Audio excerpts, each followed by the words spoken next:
Good evening, guten tag, good morning, good afternoon, whatever you want to say. We're back. Mancunian way. My name's Mike. I'm your host. Luke's here, not in my lifetime, Luke. How we feeling? City stuff, City tearing Scousers apart again. And the Cup double daddy is on the roll. Wembley again. Ole, ole.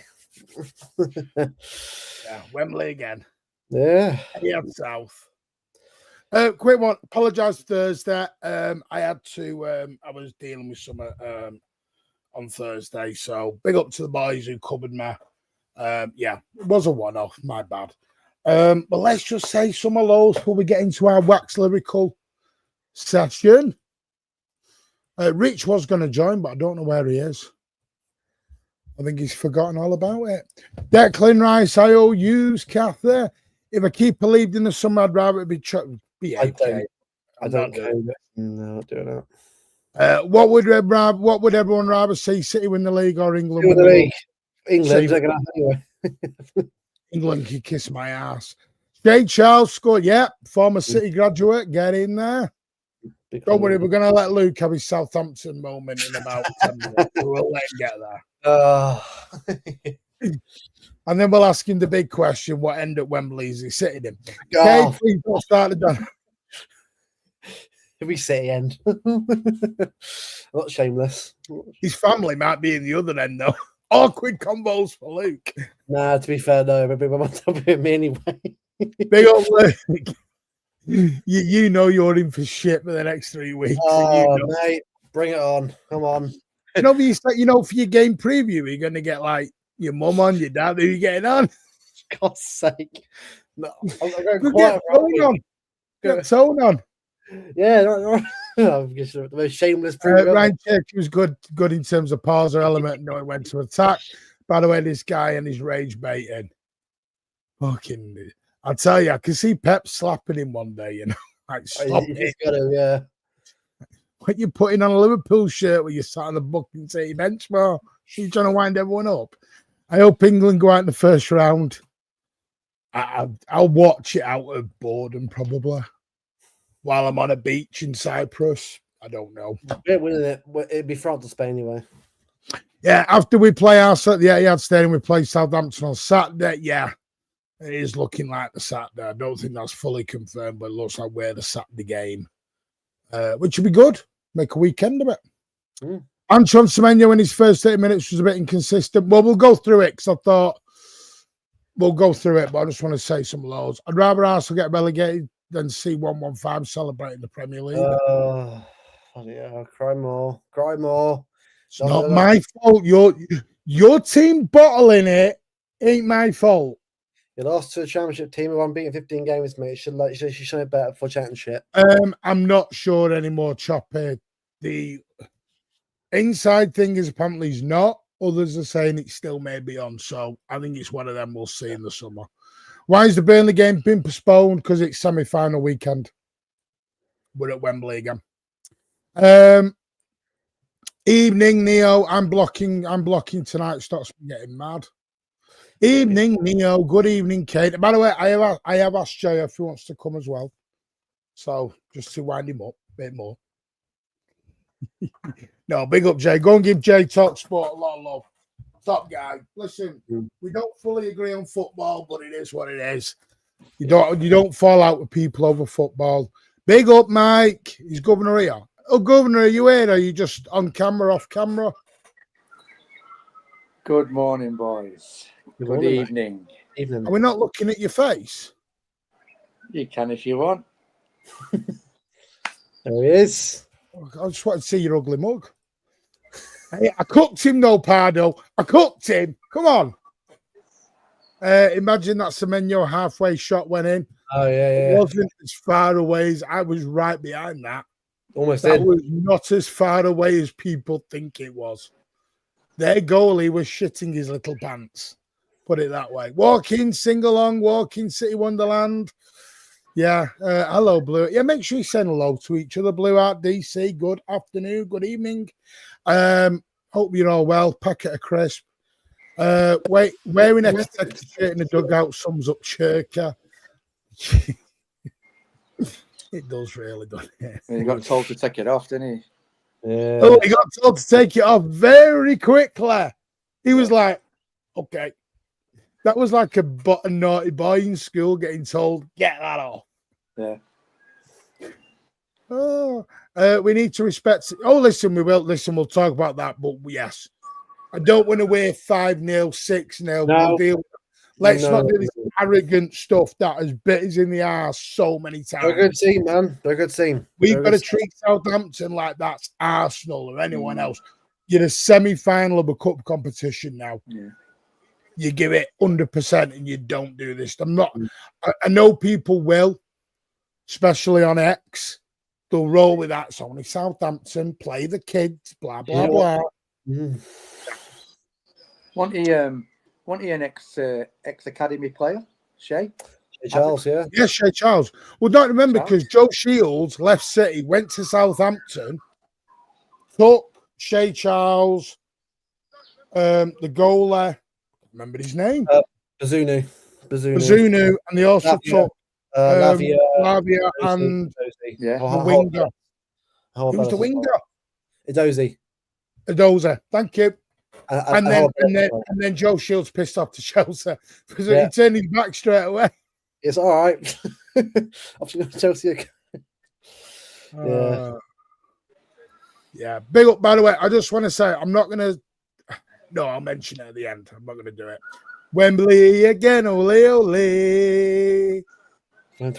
Martin, when are you going to listen? He's always welcome on, mate. Cherky was loving it yesterday with his celebration. The song got also hyping the crowd after the pass. Yeah. Never ever say that LFC aren't right. Oh, yeah, mate. Yeah. We're going to talk about that as well. Yeah. We're going to talk about that was a rivalry. I've not seen Etihad bounce like that in a long time. It was very good. Yeah. Big up, Adam. Yeah, smash those likes. Make sure you do on the way in. Psychic link, maybe the Poznan. Been a while since I see the Poznan in the 50th minute.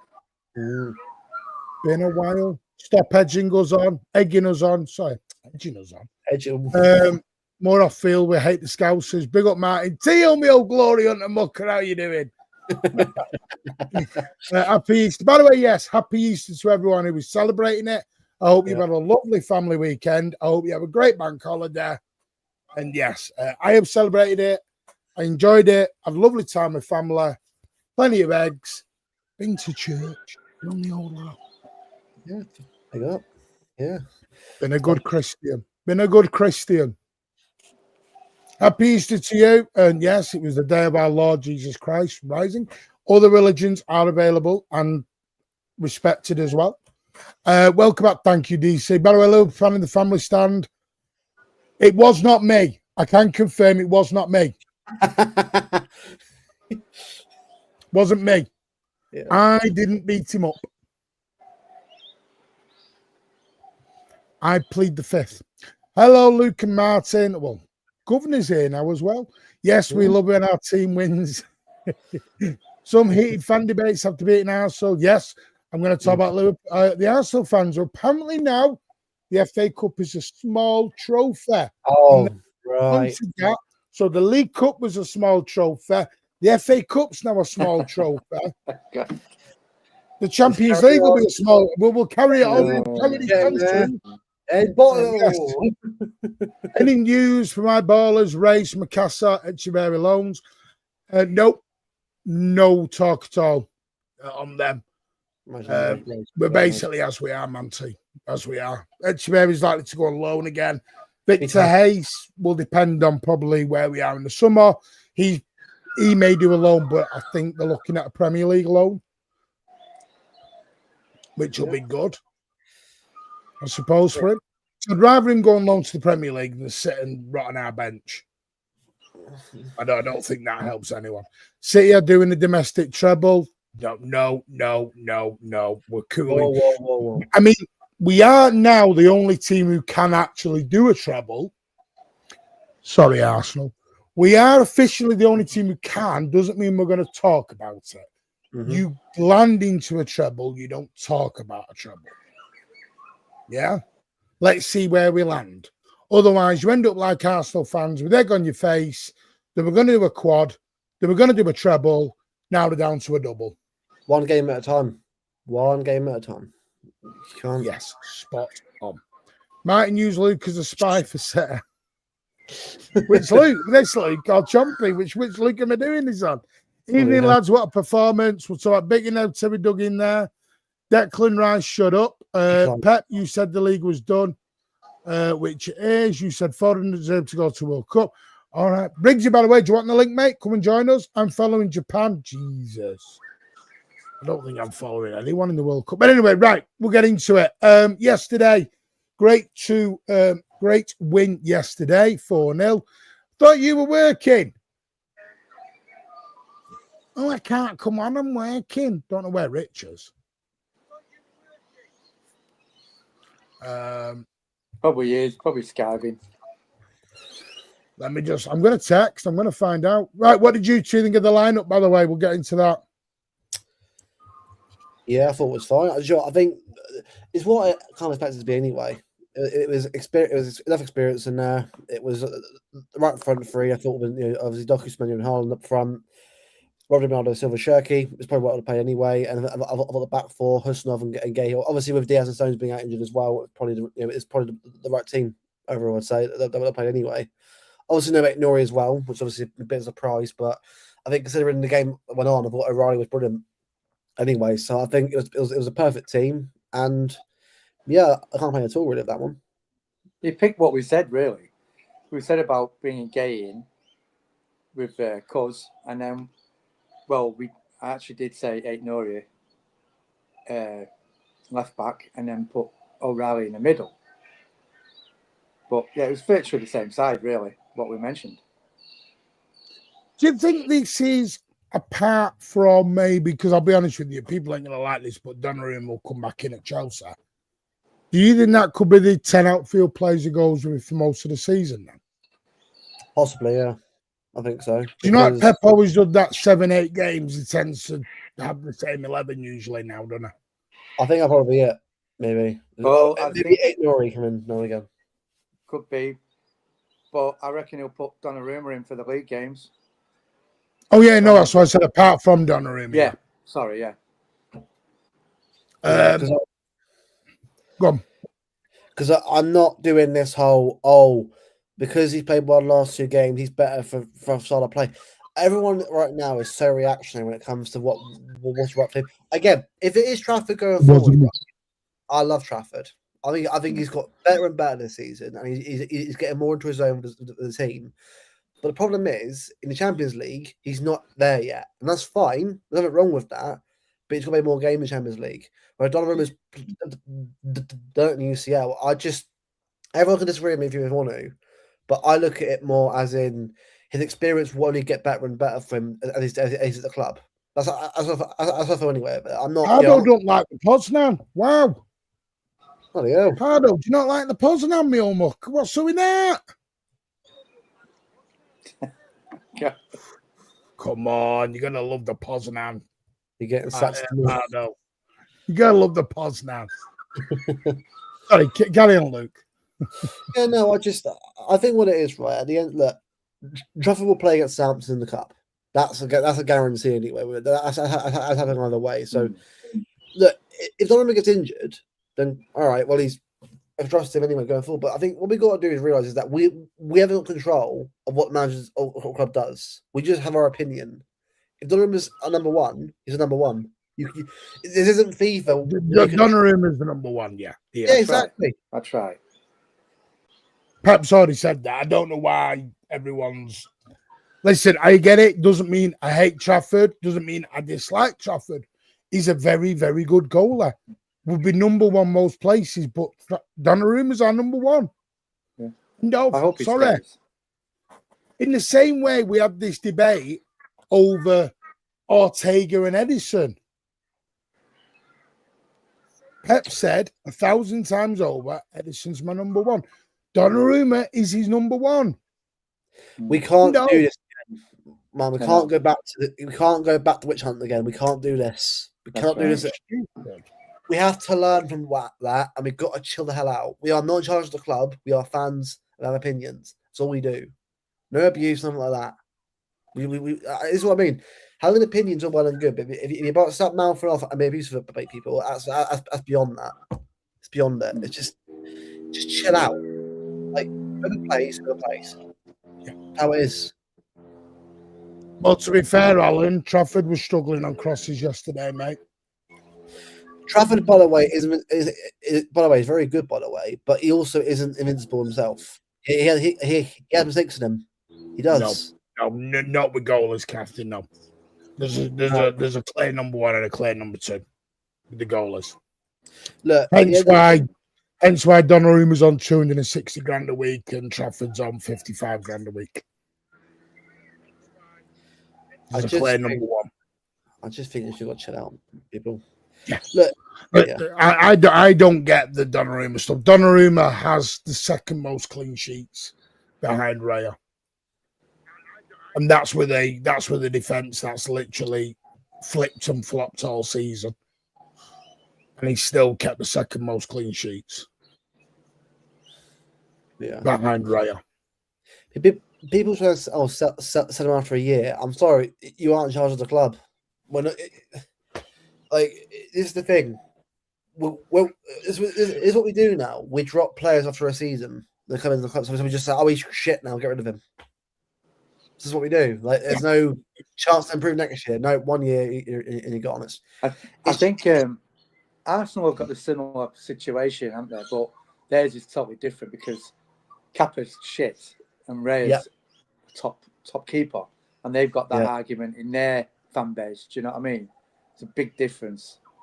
But I hope Trafford stays. I just hope it's I want Trafford to stay 100%. By the way, I do, but I just don't think he will. He wants as well, Martin.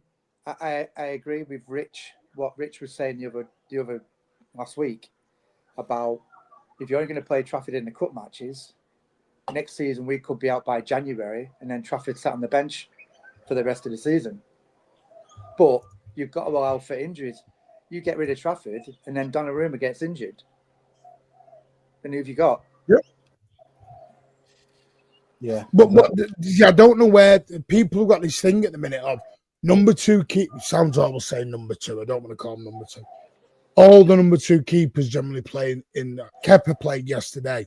Mahmudashvili played yesterday for Liverpool. Whether people like it or not, it is what it is. I'm sorry. No one's saying having a go at Trafford, but you bought Donnarumma, and Donnarumma's, for me, one of the best keepers in the world. Sorry, I think he is. That's my opinion. And what you've got to look at as well, Also, Martin, Pep's opinion. It's not just the keeper. You've got to look who's protecting him as well. Your players are protecting the keeper as well. So if they're not doing the job, it makes the keeper look bad. Kusanov, you know what I mean? Yesterday, he made a mistake, came back, blocked it. Gahey, good again. Honestly, it's what I mean. We've got some good options at the back. Like, are we perfect? No, we're not perfect at all. We've got a lot to improve on still. I mean, a prime example yesterday was that long ball from the keeper straight to Salah. Cuz caught him up, and what a tackle! What a last-ditch tackle, and that's what I'm talking about. It was brilliant tackle from Cuz on Salah. It went out for a throw-in the end. What a tackle! That's what I mean.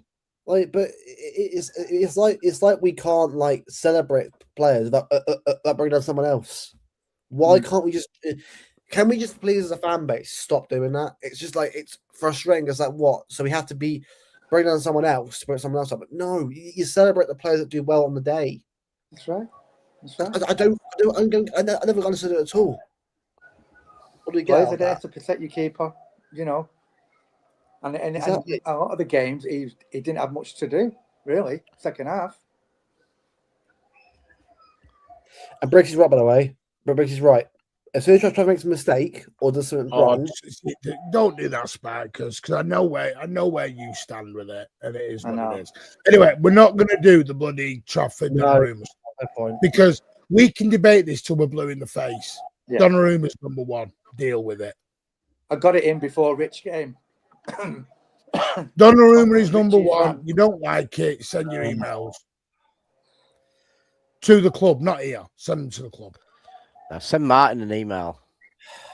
So don't send me an email. I get no Be a big page. The team, Rich. Yeah, page. By the really way, long look, Rich, email. you're late. Don't give me the clocks haven't changed. You're late. No, they have changed. That's usually me. I was late. chilling Has out. it gone to 11 hours now? 9 hours. That's why it's gone 11, 10, 9. That's why I was chilling out, thinking I had another 20 minutes to go, just putting a coffee on. Then I'm like, oh, crap. Yeah, well, James Trafford is a brilliant keeper. I don't disagree with it. Yeah, just it is what it is. Anyway, no, I was up with the team. I thought I was.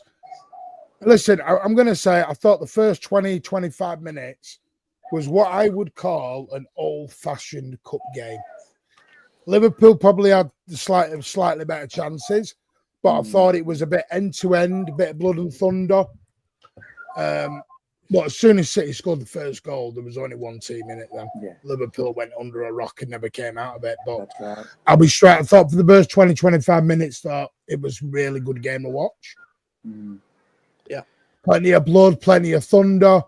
Thought Oliver was a little bit weak. I think Oliver had fallen for all the media stuff this week of he was going to give City all the decisions, etc. I think he fell for that, if I'm honest with you, because he wasn't giving City anything. No, so I still think Mohamed Ashrili had played Nick. Before the first goal, mate, in mind, I mean, a lot of the scouts were saying it was against the run of play. Wirtz and Ekitike, they were combining well, weren't they, at the beginning? But like you say, once that first goal went in, that was it. Game over. Yeah. They just didn't come back. I mean, I thought we were. I thought, like I said, we scored the first goal, and we'll talk about. We did have a penalty incident before the actual penalty that I actually thought was a penalty. Once you showed it the ground, because it was the other end of the ground from us, but when I saw it back, I thought we should have had a penalty earlier on.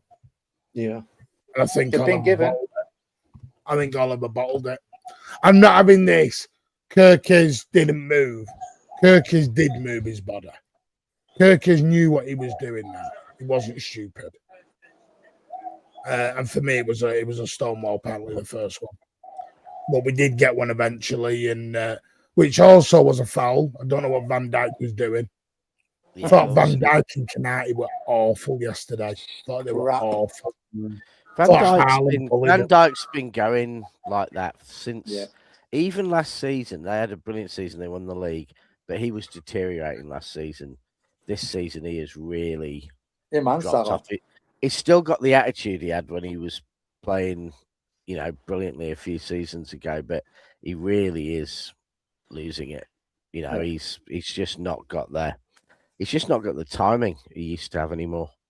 That second goal, Rich, you watched when Semenyo, was it Semenyo who put the ball in? O'Reilly. And Van Dijk was going to him. He was too slow getting to the cross, and Canati was marking Haaland. Too slow. Yeah.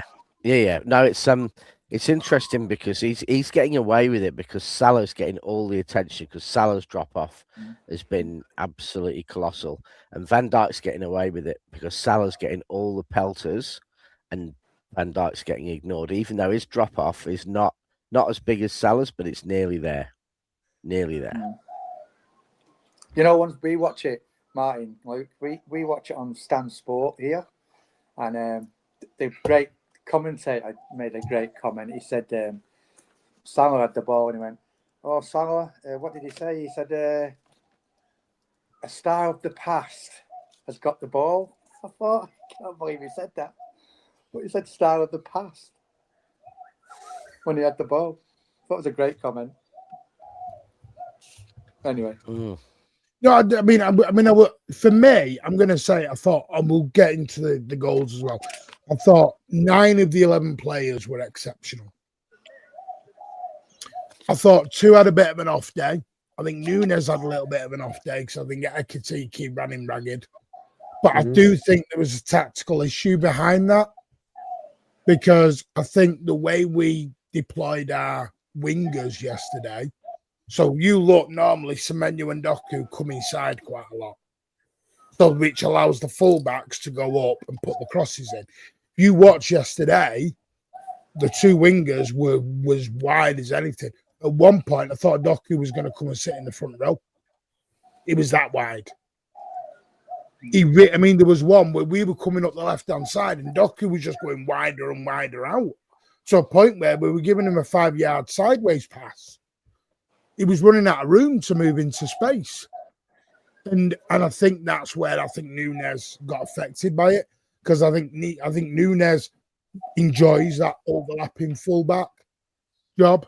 But Semenyo was doing so well as a natural winger yesterday that it didn't allow Nunes to do that. Nunes had to do probably what is part of the weakest part of the game, in my opinion, which is defend. And he was up against Ekitike, who was giving him a little bit of a runaround. And the other one, I thought Doku was a little bit, don't think Doku was in the game yesterday. I mean, it was a good little pass to O'Reilly. It was the third for the fourth goal. But no, I'd say agree on that. Yeah, it wasn't exactly his best game. But I thought everyone else, Cherky, Haaland, Kushinov, Gay, Rodri, Bernardo. Yeah. Jesus, I thought they were great. Yeah. I mean, Haaland's second goal for me was brilliant. The way he's that run, the header. Like, I haven't seen him do that for a while. So it's good to see him back doing that again because that movement is important. We did it. Stop doing that again, for sure. Yeah. Bernardo added 3 Weetabix. He was everywhere again. Brilliant. Well, brilliant. I mean, that second goal just summed it up. Lovely little ball through Cherka. And Semenyo. Do you know what I love about Semenyo? He hits crosses first time. And he hits them hard, accurate. It's like it's a striker's dream. That's the way Semenyo puts them balls in. I remember him doing it on his debut for Rico Lewis against Exeter. He just whips them straight away in. And that's the thing for me, Semenyo, we were trying to play him as a bloody number 10. He's not a 10. Play him as a winger, and the guy puts balls in for fun. Yeah. And that header for Haaland. Oh, yeah. Jesus. Striker's timing was brilliant. Alan Shearer style, that was brilliant. That's exactly what I said. That was like peak Alan Shearer header, that. Yeah. From front of his man, flick it on, bang. Yeah. Quality goal. Morning Styles, I thought he was exceptional. That was what we wanted Semenyo to do all the time. I don't like him coming inside. I like him to take his man on, hit the bar line and get it in. He did it against Arsenal in Capier. When he got that card, he should have, all right, we won the game anyway, it doesn't matter. But that's what he wanted to do, hit the bar line and get it in. And the third goal as well. I mean, the way that he sort of in that run as well with Cherky's past him as well, and a little chip over the keeper. Like he's a goal scorer and creates them. He's not been crying out for pretty much the whole first half of the year. He's just a goal scoring winger is what you need in the team. So, yeah, Did you go, Luke? The Liverpool one, no, I kick off, but I'm going to Brentford and Villa in May. So but when Cherky put that ball through, you could hear the crowd go, "Ooh!" Remember? Yeah, it was brilliant. And then he got, "Ooh!" And then Haaland got the header. It's just the way he plays Cherky, like as well. He has that thing about him where he just knows when to play the pass. He's not like wasting his time doing skills all the time. He knows when to play the ball. Control the game. Yeah. Yeah, he was brilliant. He can burst and then he can hold it up. Do you know what I mean? And it'll get better and better next year as well. The World Cup as well will get better and better for France. Will get better for us as well next year. So yeah. You know what got me? Governors outside with the birds. That's why you can hear the birds. Yeah, it's me. Yeah. You know what got me is the ref actually blew dead on 90 minutes. There was no extra time. There's no point. It's 4-0. Let's go home. But it's weird that I couldn't believe it. Yeah, no, it was funny. But Slot would have been pleased with that. That's 5 minutes that Liverpool player can't get in. You never walk alone. But all the fans pissed off earlier.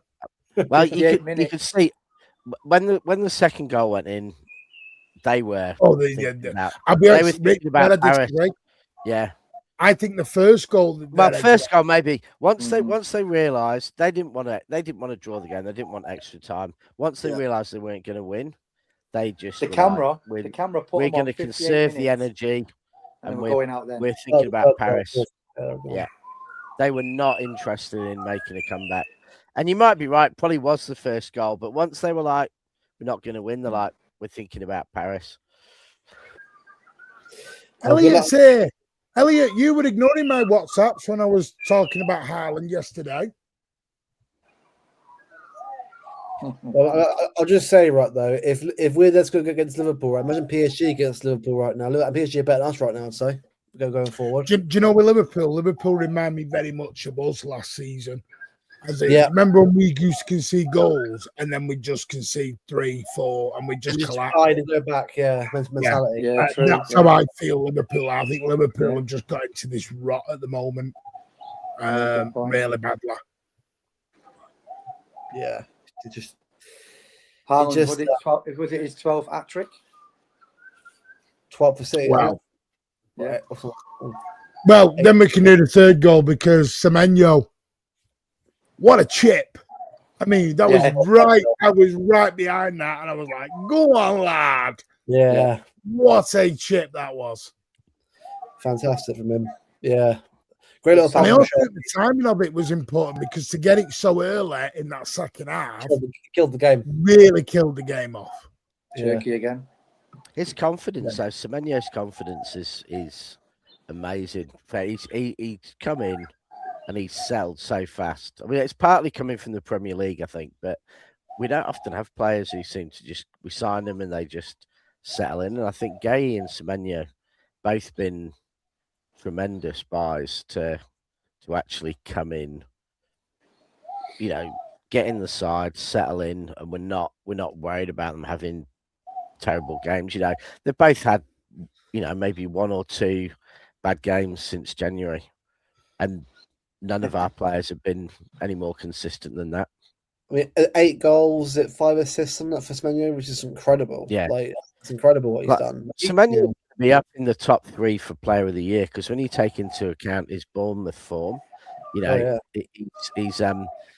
should be battling with Declan Rice for Player of the Year. There'll be that rat from across town who is being hyped up by the media so much he's bound to get in the top 3. But really, Semenyo and Rice, Semenyo's been tremendous this season. I think Haaland, for me, would have got it, but I think the recent form has been a bit probably more let him down a bit this year, which is a shame. Yeah, but that's what I think. Although he's probably going to get 15 goals in the next, before the end of the season now, because the way Haaland is with confidence, if he got a hat-trick this week, you pretty much feel he's gone in bursts in recent times, so we'll probably get another 7-8. Oh, probably, yeah. I reckon 30 goals in the next few games. I reckon 30, 31 goals for I can't see him getting 36, 37. I think the record's now gone now. I think at this point, I don't think it's hat tricks galore between now and the season, but I think that's the kind of game hat trick is good for him. His confidence he needs right now. He likes playing. No! I'm not doing this. I'm not going to do this. Haaland's doing his job, so that's it. All right, then Trafford and they're all doing it. No. We're not doing this. I'm not going to do this to just doing the jobs. Hat trick because Liverpool is that's brilliant. I mean, I've asked for a goal, not a hat trick. So, I mean, nearly 160 goals. He's doing your job, Jesus. Yeah. There's an old saying: "Form is temporary, class is permanent." Let's see how he does going forward as well. Let's see him get confidence going, get every game, get the goals back in again. That's what I want to see him do. The Dash, no, but that's where I disagree with you, Dash. I think people have slandered Haaland this season too much. As we've slandered many players, I don't agree with it. And it's not even criticism. There was people selling Haaland 3 months ago, Dash. That's where I disagree with you, Elliot, there. So, sorry. People can't say disgusting things and then go, well, I'm not apologizing. No. If you're big enough to give the shit, be able to take the shit back. That's my view. If you're big enough to give it, you better be prepared to take it. Because people will remember stuff. Yeah. You've got short memories. Haaland was knocking 2 a game in before November. I'm like, you can't. I think the way people spoke about Haaland was borderline disgusting. You can't do that every game. He's going to drop off for a bit. All right, the system did change, so it was drying up a bit. But you know, like you say, class is permanent. Yeah, I just don't get it. I don't get it at all. Liv from the low notes. Listen, that's Governor. He's out and about. He's out and about in sunny Aussie. Yeah, I'm just outside at the back, so. It is what it is. Big up, by the way. I hope you well. To be fair, they're quite nice bird sounds for Australia. Normally, you have some like kookaburra or some minor bird going like. I have got 2 kookaburras. It's just the glass and the. Everyone will be complaining when the kookaburras come because you won't want that in the background. No, they're too loud. Yeah, I'm with you, Neil, on that. I'm totally with you on that. I mean, listen, I will even say I think that was one of our best performances of the whole season by a lot of people. Yeah, absolutely. Yeah. I think we were that good. Which, for instance, by the way, was one of the best atmospheres in the stadium all season as well. Incredible as well, what I heard. Yeah. I'd say, Martin, it was, certainly after 20 minutes, and probably till last 20 minutes and the first 20 minutes. First 20 minutes was even the last 20 minutes we were just asleep, as in a good way. We were just chilling and they weren't even trying. So that was a bit, but that sort of 50 minutes in the middle, I think we were scintillating at times, absolutely scintillating. And the link up for a couple of the goals in the last few weeks has been, I think we said, I can't remember which game it was, a couple games before the final. That was like watching Sané and Sterling, some of the goals and the movement up front. And I think we've now seen, again, a goal that, if that had been Silva to Sané to Aguero, in the Centurion season, we'd have been like purring. And I think we're getting some goals like that now. We're starting to see Cherky producing balls that we haven't seen. But Foden does and De Bruyne do, but, they haven't been in that form since the treble season. We're starting to see that. First time crosses, and confident getting on the end of it. Well, I can't believe the drop off for Liverpool though. How bad they are. Yeah. I mean, I don't know if they've down tools for Slot. He's not going to go nowhere to the end of the season. So I don't know. They're shocking. Well, I think they down tools when they didn't think they were going to win. Because, ultimately, the sole thing for Liverpool this season is getting top 5 or winning the Champions League. And I honestly think that once they thought we're out the cup, it's going to take a massive, massive effort to come back. They're like, no, it's not worth it. And we'll give up. And they rolled over and we tickled their tummy. Yeah. I also think with Cherky as well. When I watch Cherky, I don't think he's De Bruyne. I think he's closer towards someone like David Silva than he is more De Bruyne. I think. Don't go there, Luke. I'm not saying he is. I'm not doing that. No, I'm just saying that's the player's style. Yeah. Like De Bruyne was all about the long balls into the box. The ping balls, and that was great because that's what he was. I'd say De Bruyne was more towards someone like Touré than he was David Silva. The kind of lung busting runs and that kind of stuff and controlling the game. But Cherky's ability on the ball, obviously he's still young. Long way to go and that kind of stuff. But Cherky's a bit like obviously a much higher level, but he's like a hybrid of Berkovic and Benabia. His short little passes and some of his little attitude is, I don't know, I find a little bit more Benabia than Silva, but he's got a bit of Berkovic's way of running. Berkovic wasn't very fast, but he could be quite two-footed and he could beat people. I mean, the difference is Cherky's doing it in the Premier League, and when Berkovic and Benabia at their best, they were doing it in the Championship. But there's a bit of that there, and a bit of that unpredictability. Cherky does do things that you're not really expecting him to do, and the defenders aren't expecting him to do. Oh, by the way, just quickly, Romano's just put out confirmation that Bernardo Silva will leave City. Pet Linders has commented on it, said that he's going. So So, which brings me to, by the way, 1894 group have stuck a tweet out today that they're wanting to do a Bernardo Silva and John Stones tribute tifo for either the cup final if we get there or the Villa game. So there is a link up because they haven't got a lot of money in the pot at the moment because of the Dennis Stewart tribute. So only if you can, because I know it's times are hard, but if you can give, or you know someone who can, please, because as fans we want to do a really good thank you and goodbye to John Stones and to Bernardo Silva. Yeah, I deserve it. I deserve it. Contributions. Well, we don't know about Ake because that's not been confirmed. He's technically someone's got to buy him. Yeah, someone's going to buy him. Yeah, exactly.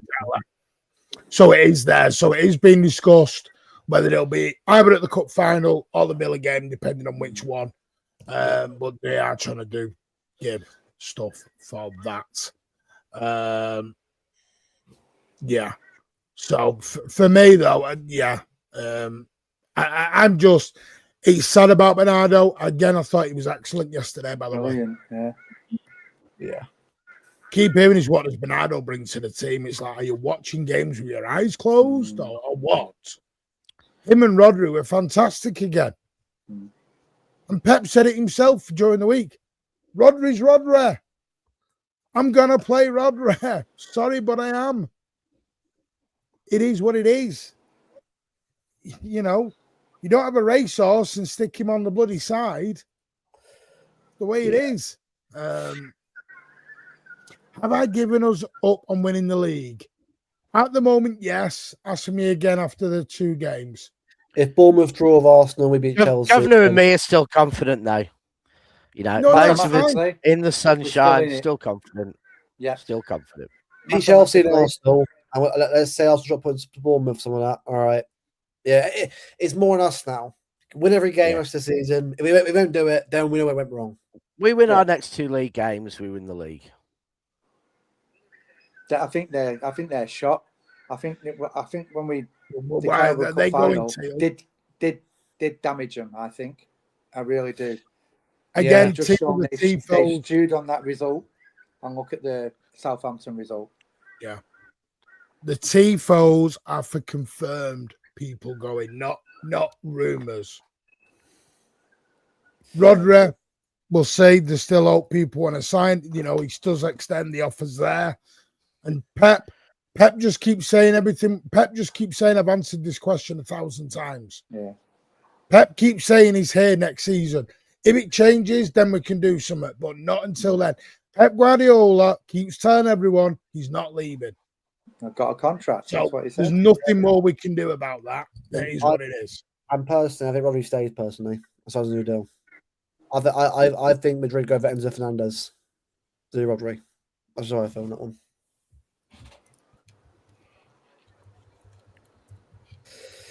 It is a question. I don't know what he's waiting for, Rodri. I don't know what's going on. But is it end of the season, man? I keep hearing different things. Apparently, it's end of the season. He's going to do it, isn't it, or something like that, or somehow. The thing is, right? Everyone. This is not against Martin, by the way. Like we always hear things, obviously, but they're behind the scenes, isn't it? Like it could be done by now, before we know. Like until otherwise, isn't it? It's different, but I'm sure we'll know soon. I'm sure we'll know soon, Rodri. I mean, it's a shame. You'd like to know because then you can give him a good send off. But you know, the trouble is, if you're still in a league title, you don't want to disrupt that either, do you? No, because I know some fans have given up on the league, but the team haven't. Because that's the team and Pep have not given up on the league while it's mathematically possible. So all their focus is on winning these games. There was a meltdown, wasn't there, Martin? We've got to win them all. We've got to win them all. Yeah, that's what I'm saying. Pep's not going to disrupt it by going. I agree with you, Martin. When Rodri put that statement out, there was a meltdown now. Some of the fan base saying, bench him for the rest of the season. Like, crazy. Do you know what I mean? And if Pep says he's leaving now, everyone will go, well, sack him now. It's not there's no win. Everyone does all this, tell us the news. When you get the news, you either misinterpret it or everyone it's the shit fan. Yeah, exactly. maybe if people, the people online were a bit calmer, there wouldn't be an issue. But they're not. Everyone just goes crazy and into meltdown mode. That's right. So why should the bloody club put stuff out? Yeah. It's crazy. It is what it is. You know, sometimes you won't get that goodbye. That's just a simple fact to this. Sometimes you won't get a goodbye. You do a goodbye for Rodri and Real Madrid don't bid enough money and he's still here, so why have you done the goodbye?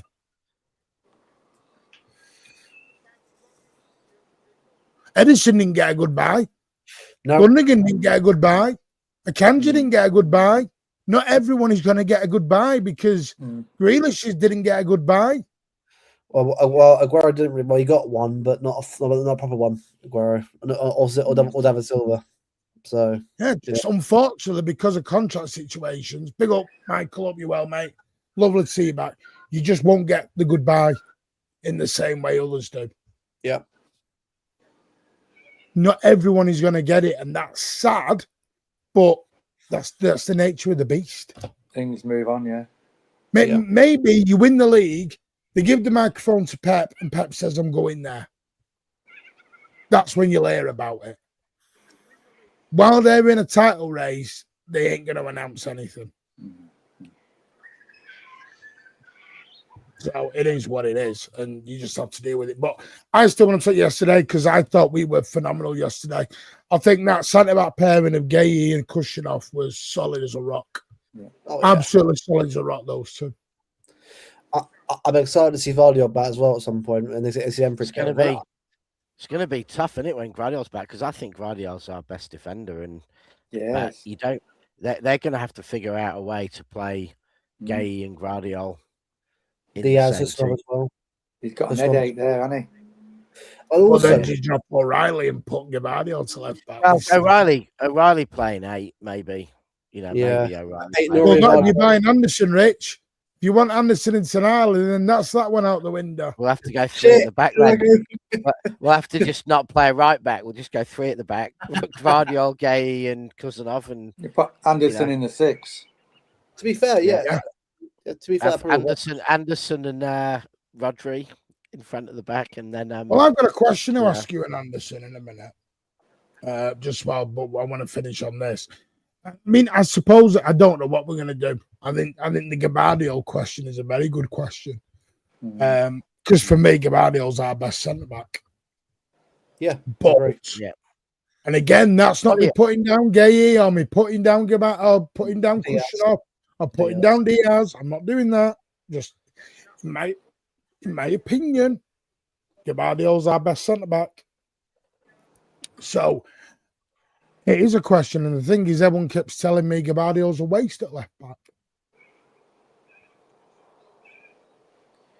and then O'Reilly gets dropped because he's no longer at left back. And then he doesn't fit into midfield because you bought 2 top midfielders. These are the decisions Hugo Viana's got to, make. This is why he gets paid the big bucks, I suppose. Because personally, I don't want Gvardiol to go to left back. Because the more I think about it, that means we're going to end up with an O'Reilly problem. And I think O'Reilly deserves to play.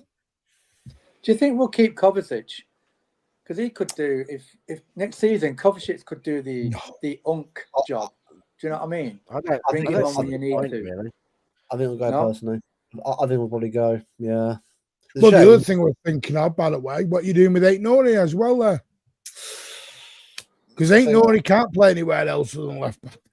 Yeah, in midfield. Just go midfield. It's a bit headache, isn't it? Midfield, why not? Yeah. Cushion and Gvardiol centre backs. Yeah, but Ray. So what you're telling me is Mark Gay's come sit on our bench on $300,000 a week. Mark Gay's not sitting on our bench, mate. I think it'll probably be a back 3 of Diaz, Gay, Vardiol. I think they're gonna have to figure out a way, aren't they? Or Kusanov's gonna have to go. Kusanov's gonna have to go right back and Gay, Vardiol. They're both left-sided. So, but no, I'm sure we'll find a way of doing it. Okay, Gay. Yeah, I suppose, can he play right? Yeah, I guess. But it's good though, isn't it? But it's good to have it because like you also got Vitor Hayes as well. He's a young Brazilian player coming through, and obviously they're doing well in La Liga. Obviously doing well now, obviously for Brazil now. They get called up to Brazil national team, so he's a young player coming through as well. So if a few years time he'll be there after Diaz probably goes. So it's a chance, isn't it? We've got some good options coming through, which is good. We're So saying about that's what we're in Foden. the Can we system. mention Foden, Martin? Because when he came on, he had no complete passes at all. But I want him not to go to the World Cup. He needs to go on holiday, get away. Don't. I thought he did all right when he come on. He didn't have any complete passes at all. It's a hard one with Foden. It's a hard one, isn't it? It's a hard one because I want him to do well, but he shouldn't be starting right now anyway. I want him to play, but the problem is like he's not. Other players playing better right now in current form, isn't it? That's the thing. Yeah, 100%. You want him to play. Reinders to play. You want him to get game time. I do want him to play at some point, but they've got to play better off the bench and start getting more involved in the game, so we can at least give them a start off, in other games. That's the thing. I think it's probably our blue tinted glasses, but I don't want him to go on the plane. I want him to have a good holiday. Yeah, I actually think, I think for him and for his longevity of his career and getting his form back, I do think he's desperately in need of a proper holiday. Is that the kookaburras? That sounds a bit more evil. That's cockatoos. Some cockatoos. Yeah, sounds like Lord of the Rings, like the Nazgul's coming for you. Cockatoos. But I think Foden would desperately benefit from a 2-month holiday in the Mediterranean somewhere. No cameras, nothing, just him and the kids, nice beach, maybe a specially installed carp fishing pond or something. But I think he really needs a break. He's not had a break since he was like 13 years old. He's been hyped up from the age of, well, younger than 13, but he's been hyped up. He's been in that City team since, when did he make his debut? Just before he was 17. He's been in and out of that team. Yeah, he's been playing World Cups and Euros and World Club Championships in the summer. He needs a break. Yeah, and he does. It'll hurt him if he doesn't get in the World Cup squad. No doubt it'll hurt him. But hopefully, if he can then get away from that and just relax, it will bring the Phil back we all know is in there. Because the best Phil for me is one with Shirky. Like them two together is like two technical footballers who probably it's like as you got a five-a-side who link up and sort of know how to play football and sort of skills and that. Like you want that because it's like watching proper Brazil football. The skills. Yeah. I love that. The difference is though that Shirky loves football. He loves the stage. You can see every time he's there, he's smiling. He comes off and he takes the piss by going to put on Ekitike's shirt backwards on the bench until he gets told off by the coaches. Oh, yeah. But so Cherky's loving it, whereas Phil just looks like he's got the weight of the world on his shoulders. He comes on and he looks like he's worried, am I going to play? But the thing with Phil is he played from the heart, didn't he? He plays with his soul. He plays without care, just natural. And he just hasn't got that at the moment. That street footballer doing keepy-ups with tennis balls, like he was doing 3 or 4 years ago. He's just everywhere. It just isn't there at the minute. We need him to rest and get that Phil back. Because Phil and Cherky together, both playing, with that joy, would just be amazing. That's why we'd have to go 3 in defence, because we'd need to have room to have both Cherky and Phil in midfield. Yeah, well, also Cherky as well, right? He plays with Mbappe, and he plays with Mbappe for France, which is great for him to play with another world-class player. But it's a Haaland the City. That's pretty good to have that kind of like. I don't know what you guys know, but like Mbappe rates Cherky very, very highly. A lot of the French squad, the players rate him very, very highly. So the fact that you can see him playing that France team, I can see him being a big part of that France team, the World Cup. I really can. Yeah, how can you not? I mean, the interesting thing with Cherky is just almost unanimously all the YouTubers who hate City and spend their time slagging them off, you won't see one of them say a bad word about Turkey because they all admit that's what they want to see in football. There's not enough of it in football at the moment. So Turkey really, in a way, I think a lot of our players get underrated by other fans, but Turkey is one just because of the way he plays. Everyone in football is like, that's what we want to see. Yeah. That's what we want to see. That's fantastic. Because it's like when we had Braun and Silva together, I used to love watching them together because like it was like the balance they had together as a midfield duo with Adini and Rodri behind them. It was like watching Xavi and Iniesta at times, them two together.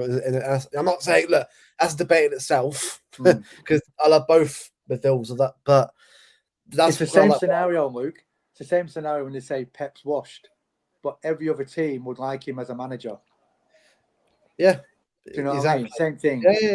Exactly, like Wash Pep's got us title race, and I'll take it. That's what I want. A trophy. We've got a trophy. Phil's not alone. Saka is in exactly the same boat. Saka. Yeah. Rodgers as well right now for Villa. Well, yeah, I was about to say that. All four of the English creators, Morgan Rodgers, flopping at the moment. Morgan Rodgers is falling off a cliff. Cole Palmer's falling off a cliff. Saka's falling off a cliff. Foden's falling off. Ezra's been a hit miss. I mean, Rich, you mentioned Saka. I think Saka's a different reason because I've said this through the season that Arteta's running them into the ground. It's different altogether. But I think it's the same thing. I think it's exhaustion. Like Foden's is maybe slightly more mental, and Saka had last summer off. But I think Saka has been overplayed, overburdened. And Rice, and it's just like. Do you want to come on, Andy? Let us know, mate. Right, Rice is still playing good. Rice's form hasn't dropped off the same way though. But Saka and Phil look like they need a month's holiday in the sunshine, resting, a proper pre-season, because they've been, I think physically slightly more with Saka and probably mentally slightly more with Phil. They've just overplayed and they've been this both since in their, mid to second half of their teens have been like just overburdened. Yeah, man management. Yeah. That's the issue, isn't it? With young players.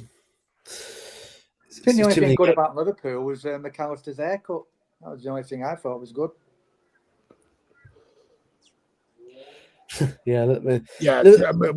Andy makes a great point in the chat about Bernardo.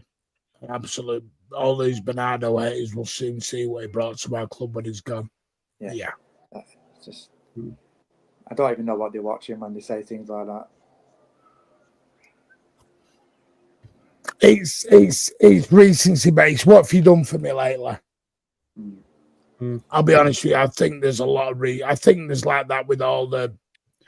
It's like I keep saying that. And I don't want to keep going on about it, but the generational, the Donnarumma stuff. It's all recency biased. Yeah.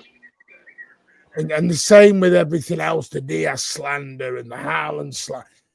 I get criticism. Criticism is fine, but it's not. There's criticism and then there's nastiness. Well, I think it's. I think it goes into the nastiness territory, which is what it is, Martin. It is. Yes, we are. Yes, we are. It's the way politics has gone. It's the easy way to win an argument, right? If you want to have a debate about, if you want to have a debate about Trafford and Donnarumma. I think there is a debate. I think there's a lot to be said that Trafford is, as a 22-year-old, there is not a more talented goalkeeper I see out there anywhere in the world. And I see a player who's likely to be England's number one for a decade. And it is brilliant. But we've also got another goalkeeper who has been one of the best two goalkeepers with Courtois. He's been best goalkeepers in the world with Courtois for the last few years and won the Champions League for his team last year. So some people think, we'll say one of them's shit and one's brilliant. So I win the argument on my goalkeeper. But the truth is they're both brilliant. One of them is more experienced, has a better track record. One of them's younger and English and homegrown. And so there's a whole lot of advantages there. and one of them's a risk, as in Trafford would be a risk, even though we think he's phenomenal. There's risk there. Donnarumma's safe, and there's a whole lot of arguments in favour of both, and that's what it should be. But too many people want to just say, my one's brilliant, the other one's rubbish. Well, they're not. They're two brilliant goalkeepers, arguably up there at the top of world football. And unfortunately, with goalkeepers, you cannot keep two brilliant goalkeepers for too long without big problems. And we have to make a call. And, it's quite easy that we make the wrong call. But the wrong call won't be, but the downside for the wrong call isn't that bad. I mean, we've got no control over it, Rich, but it's on the player, isn't it? That's my point, Governor. That's my whole point, though. Fans they're doing all this like fans have got a say in what goes on. Yeah, I mean, honestly, the only thing I can think is that we do some deal. It is, we're much more likely to sell Trafford than drop Donnarumma. I kind of accept that, but is there a way we can do some deal that means, if in 3 years Donnarumma wants to go and play in Spain, because he does seem that he moves around, and it's quite possible he'll want to go and play for Madrid or Barcelona. But he might get injured as well, Rich. Yeah, but we can't keep Donnarumma or Trafford as a backup. Yeah, one of them has to go. And I'm telling you now, at the moment, I think it's going to be Trafford. People are talking like Donnarumma is just going to get sold. Well, there's hardly anyone who can afford him because he's on 300 grand a week as a keeper. So there's probably the only clubs that could probably afford Donnarumma are either in the Premier League top 5. You can't keep Belfast, you can't. No, you can't. It'd be nice, but it ain't going to happen. Well, actually, everyone does this. Trafford is a better fit. That's fine. That's your opinion. And they get it on the ball playing. But then I don't want to have these debates of going long ball all the time again. And the thing is, if Trafford comes in and then he makes an error, you turn around and go, what then? Yeah. You can't just bring Donnarumma back. This is my issue with this. Start of the season, nobody wanted Trafford anywhere near the team. When Donnarumma come in, everyone was waxing lyrical about him. I hate the mentality. I hate the mentality of what have done for me lately. What? So does that mean what? Like, he's been bad last 3 games. He's shit. Now let him go. Like, disagree, Spartacus. It's the trouble. It's the trouble when you buy the best, isn't it? It's the thing. Yeah, we wouldn't sign him on that money if we're planning to get rid of him at the end of the season. Also, it's the thing as well, right? What I don't understand, right? It's like, that's fine. That's your opinion. You can't control what Pep will do. You don't like it. Tough shit. Yeah. Tough shit. Again, we chat shit on these shows because we're football fans. That's what we do. But we're not. I'm not a transfer scout. If I was, I'd be shit at my job anyway. But that's not my job. I'm just here to sort of. I'm not going to lie. I think there's a little bit of Trafford's from our academy. Trafford's. I get it. Don't be wrong. I think there's a bit more love towards Trafford because of that. But I don't care. I will back whoever we play anyway. Like or at the club. Like, I don't see a point of having agendas. I don't see the point of it. I really don't. His opinion, fine, but I don't. A bit of a go at you for having that opinion. Oh, you just agreeing with certain people. Well, no, it's just my opinion on it. Yeah, but the thing is, I've said this, and this is the point. Pep Guardiola wanted Donnarumma for a couple of years. Exactly, he did. Yeah. It wasn't just Donnarumma was picked. He's wanted Donnarumma for a year or 2. That was the guy he wanted. He couldn't get him because we didn't think he was available. So it's unfortunate. It's the way it is. Yeah. But Spartacus, there's no like Spartacus. Having these conversations are pointless because the club aren't going to change it. That's the thing, Spartacus. Spartacus, we can have these conversations till we're blue in the face. If Pep Guardiola wants Donnarumma as number 1, Donnarumma is number 1. Tough shit. Yeah. Right, I can't watch no more hoof. then I don't want to hear anyone tell me side to side 1,000 passes is boring then. I don't want to hear that anymore then. All I want to do is win the games. Win the games when you can. Connor's got a good shout in the chat. He's saying about Costa, but it's the same thing. Is he going to sit on the bench? That's the problem you've got. You know? No one will sit on the bench. That's like an older keeper. It's not going to happen. Like, you can't buy a young goalkeeper who would be number 2. It's not going to happen. It's not going to happen.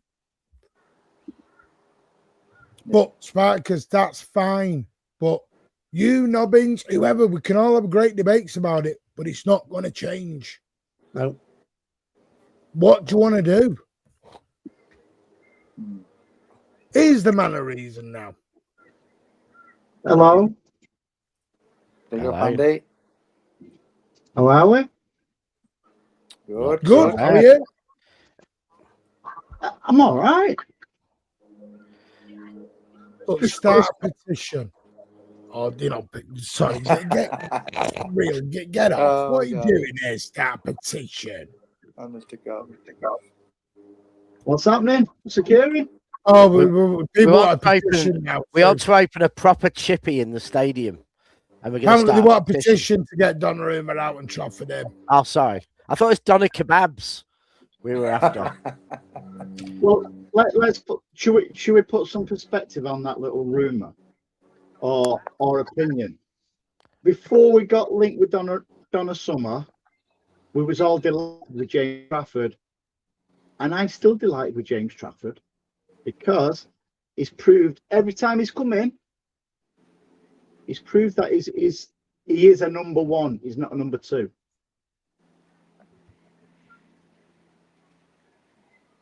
And that's the same. You buy the best, and this is what happens. It'd have been a no-brainer, wouldn't it? Listen, if Donna Summer weren't available, or we wouldn't have been linked with him, la-di-da-di-da, we'd have still been delighted with James Trafford. But when Donnarumma comes available, you've got to have the conversation to be into signing. When players like that come along, you've got to be in it. However, he started off brilliantly, especially in coming out, catching balls and knocking balls away. I think he's dipped down a little bit, I think James Trafford deserves a little bit of respect on his name. The way he had a little bit of a moan recently, and rightly so, but he's got his head down, and it was a big boost because after the semi-final of the Carabao Cup, when we got confirmed to the final, Pep come out straight away and said he will be in my net for the final. So that was credit to him. The way he performed yesterday against Liverpool, or when was it yesterday? I've lost track with days. You've got to put a bit of respect on his name, mate. I don't think anyone's disrespecting him though. I think people are disrespecting Donnarumma. I'm the opposite. I think Donnarumma's getting the disrespect. Yeah. Do you know where I think that's born from? Rich, you normally put a level head on things, mate.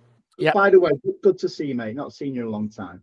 Do you think it's partly because of his agent coming out and saying basically if there was an opportunity to go back to Serie A, he'd jump at the chance? I think it's just because he's not Edison with his feet. And I think, Trafford, I think there's a belief. I don't think Trafford's Edison with his feet either, but I think there's this belief that Trafford could be Edison with his feet and Donnarumma with his hands, because Trafford is clearly a much better goalkeeper in terms of making saves than Edison was certainly the last few years, but he's better than Donnarumma with his feet. And I also think that the thing Donnarumma gets, because I had this with an Arsenal fan the other day, he was going, Reyes miles better than Donnarumma and he's much younger. And you're like, no, Reyes 2 years older than Donnarumma. I think everyone thinks Donnarumma's about 35 because he looks 26. He looks 35. He's been around for like a decade or more at the top of the game. So everyone thinks Donnarumma's past it.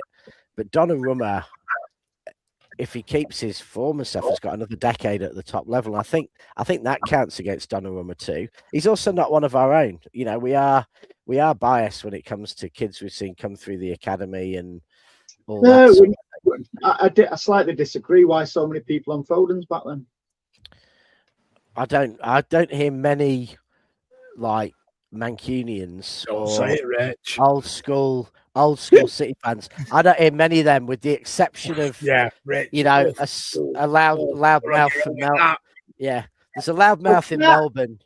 Can't do that, can he? Round the back when he knocks something off the shelf. Yeah, there's a loud mouth in Melbourne who's starting to get on Foden's back a bit, but generally we're all that loud mouth in Melbourne's on everyone's back. Yeah, we're passionately behind Foden. We all want Foden to get a break, find his mojo back, and get his joy back from football, and bring it on the pitch, because we want to see style Foden, you wanted to Foden change. And Cherky together. Yeah, Foden and Cherky together. Why can't we appreciate the players, including goalkeepers, what we've got for what they are? Because we don't know how to do that anymore, Ander. This is why we want Diaz sold. This is why Foden's got to go. This is what happens now. It's new toy syndrome, and what have you done for me lately? By the way, can I have me told you so moment about Diaz? I said the minute he got with Maya Jama, he would be out with a lot of groin strains and aches and pains. Donner is poor, not world class by any metric. I think you only have to watch last season's Champions League. I thought he won a treble. How good he won them. If you watched his games against Liverpool and Arsenal and stuff last season in the Champions League, he was absolutely exceptional. He won. He was Paris's most important player in winning the Champions League. So I mean, it's just silly to say that's not world class, and that's the point. You can like just both watch his Trafford performances and Donnarumma. Yeah, last season in the Champions League and in the Premier League this season for us. Let me ask you all a question then, and I'm going to play devil's advocate here. So people are getting on Donnarumma's back a little bit, right? I'm not, by the way, because I think we've got two exceptional goalkeepers. Yeah, like I thought we had two number ones with Edison and Ortega, by the way. So we're in the same position. So I think we're all more than comfortable when James Trafford's in goal for us. So the question, I'm going to start off with you first, Governor. No, you too. It's well known and documented when any new player comes into City, they need 12 months to settle in. How come it doesn't seem to be applicable for Donnarumma, mate? Yeah, it's different with keepers, isn't it? Always. No, I think that's for everyone at the minute, by the way. Some people were slagging Semenyo off 2 weeks ago. Yeah, but the same with Reinders. I think the same with Reinders. He'll come back. He'll be good next season. Some players take longer than others. You just got to be patient. People aren't patient anymore, and I will make it. It is a generational fan that are not patient. You know, but some players do take longer. But we have got two exceptional keepers, and it is a headache. And you have always different. You can have two different systems where you play with them. Depends who you're playing on the day as well, maybe. But Donnarumma's the Don's number one, and that's the way it is. I mean, what can you do? We can argue all we want. It's the club who play him. We do, yeah, and ultimately we're just afraid that we're gonna, in keeping Donnarumma, we're afraid that Trafford's gonna go off and be England's goalkeeper for 12 years, become the best goalkeeper in the world, which could happen, and that is the reality. But you know, at the same time, you could sell Donnarumma, keep Trafford, and Trafford could not turn out like that, and that's a massive risk. Donnarumma's the safe option. Donnarumma is the option where you know you've got a world-class keeper who's proven it, and he's going to stay at that level. Trafford, could he get to a higher level in the Premier League terms? Possibly. We don't know, but That's the risk. We don't want to see ultimately Trafford getting 150 caps playing for Newcastle or Chelsea or someone else and being the best goalkeeper in the world and being England. We don't want to see that. The other thing is, Rich, whatever happens, if you think Trafford's going to go, we need another keeper, because as soon as one keeper goes, you can bet your bottom dollar he's going to get injured, and we've got no one there. We've got to go and get a keeper good enough to start in the Premier League for 30 odd games. But Rich, this is why He'll come. Can you name me another team that has two top goalers? Well, no one does, because you can't. That's what I'm saying. So what you're asking for is impossible. Because no. But if you get someone who's 35 and you have to go and get someone to come and win some trophies, or not. By the way, I will add, James Trafford did leave City because this is the second time he could leave City because he's not number one. I think it was different the first time, though, mine, because he was still sort of like in his fledglings, wasn't he? Where I accept that. But what it is to me is, and you know this, Andy, people doing street parties when we signed Donnarumma. Donnarumma was signed after Trafford. People have forgotten this. And by the way, it's well documented as well now. And again, the beauty of social media. It was going around that James Trafford was promised the number one spot. James Trafford's never come out and said, I was promised a number one spot. Pep Guardiola would never promise anybody to be number one, whether it's number one right back, number one left back, number one goalkeeper, number one striker. You have to earn that right. So I reckon. Yeah, Andy, I reckon all of us thought that he was told Ederson's staying in it. He's going to go in a year. You've got a chance to make your number one spot the season after this. And I suspect that's what he was told. I don't think he ever thought he was going to be number one this season, because we all thought Ederson was staying. And I think Ederson would have started. See, I don't agree with this, what you're doing, Dash. I get what you're doing, but you said no people talking. And by the way, I want to come off because I'm bored of this debate. I really am. Sorry, but I am. I can't do this for the last 9 weeks of the season. I know people talk about Donnarumma and the treble, but look at the past seasons before. Donnarumma wasn't that keeper. That's fine, Dash. But when we bought Trafford, and I will quote a lot of shows we did, a lot of spaces, everyone knows, everyone was telling me Trafford's from Burnley. And he got him relegated. That's like trying to say Vincent Kompany got him relegated, so what's he doing? No, but that's what my point is on. This is why I don't do this. A lot of people did say that, though, didn't they? Yeah. Oh, you can do that all day long on any player. I think the situation is, with these keepers, I think it's one or the other. You either get a young keeper. Well, I would actually go for an older keeper who's prepared to sit on the bench than a younger one where there's a lot of pressure. And they're keen to sit on the bench, but there's pressures with the younger one. So I would go for an older keeper who's prepared to sit on the bench, All right, Governor, I get what you're saying, my mate. Right, but if you've got an older keeper, right, say in his coming towards the end of his career, just to sit on there, you cannot put him really ideally. It's like if we wouldn't have had Ortega, it's like putting Scott Carson in cup competitions.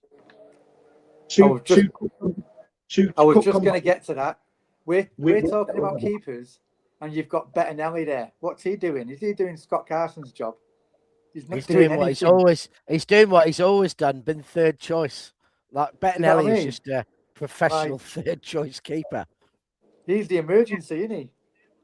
But in that a crucial role though between the goalkeeping union and a link between the goalkeepers and Pep and the coaching staff. I feel let's not underestimate the job. What we all set the piss out of Scott Carson. Well, not all, because I don't. Well, that is a crucial role. What people do, and he wouldn't have been on 200 grand a week. He'd have been on decent money, but not top money. And he would have accepted that role, knowing that he's very rarely going to get a game for us, and he's the other time he will sit on the bench, but the chances are he was never ever going to get a game for us. All right then, but that's like say, but right. Unfortunately, I think we're just in a world of football, guys, where it's like the Nico G thing. If Nico G wants to leave, and it means us keeping Rodri, then I'm sorry, I'm fine. Yeah. But if they're choosing to leave, don't forget. And by the way, a few weeks ago, 1 minute, Andy, sorry to say this, but a few weeks ago, people said to me on this show, if Haaland don't want to be here, sell him. So why is it not the same for Nico G or Trafford or someone else? If they don't want to be here, sell them.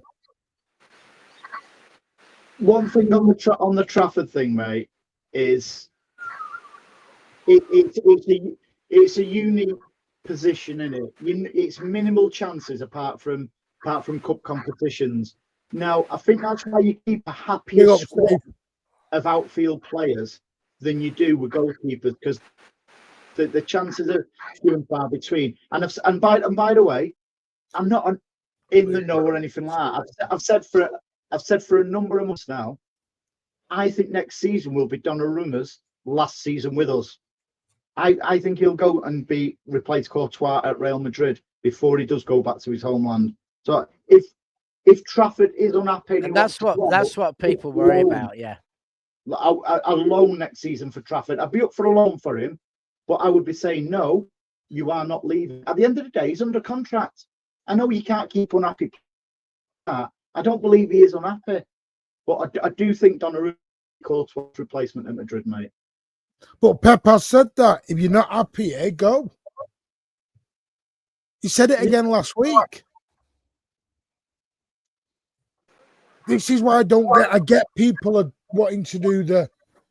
Listen, for me, I'm just blessed we've got two very good goalies. One goes, one goes. If Rodri goes, he goes. I'm not. If Foden goes, he goes. I'm not doing this player FC stuff. And one thing that, and I said this on, I think it was on Blues Down the other day, Andy, that at the end of this season, I think Trafford will have won 2 cups at Wembley. He'll be going to the World Cup.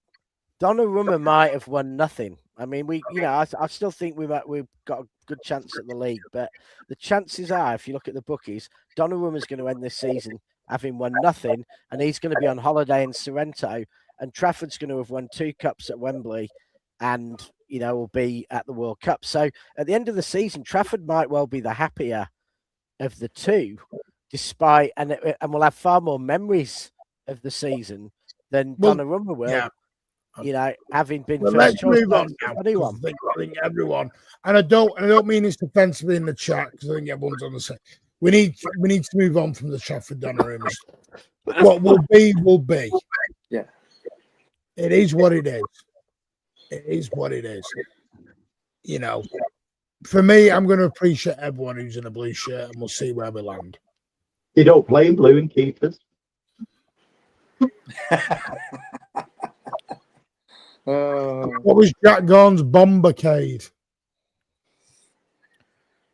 Jack Gorn. Anyway, Andy, what did you think of yesterday?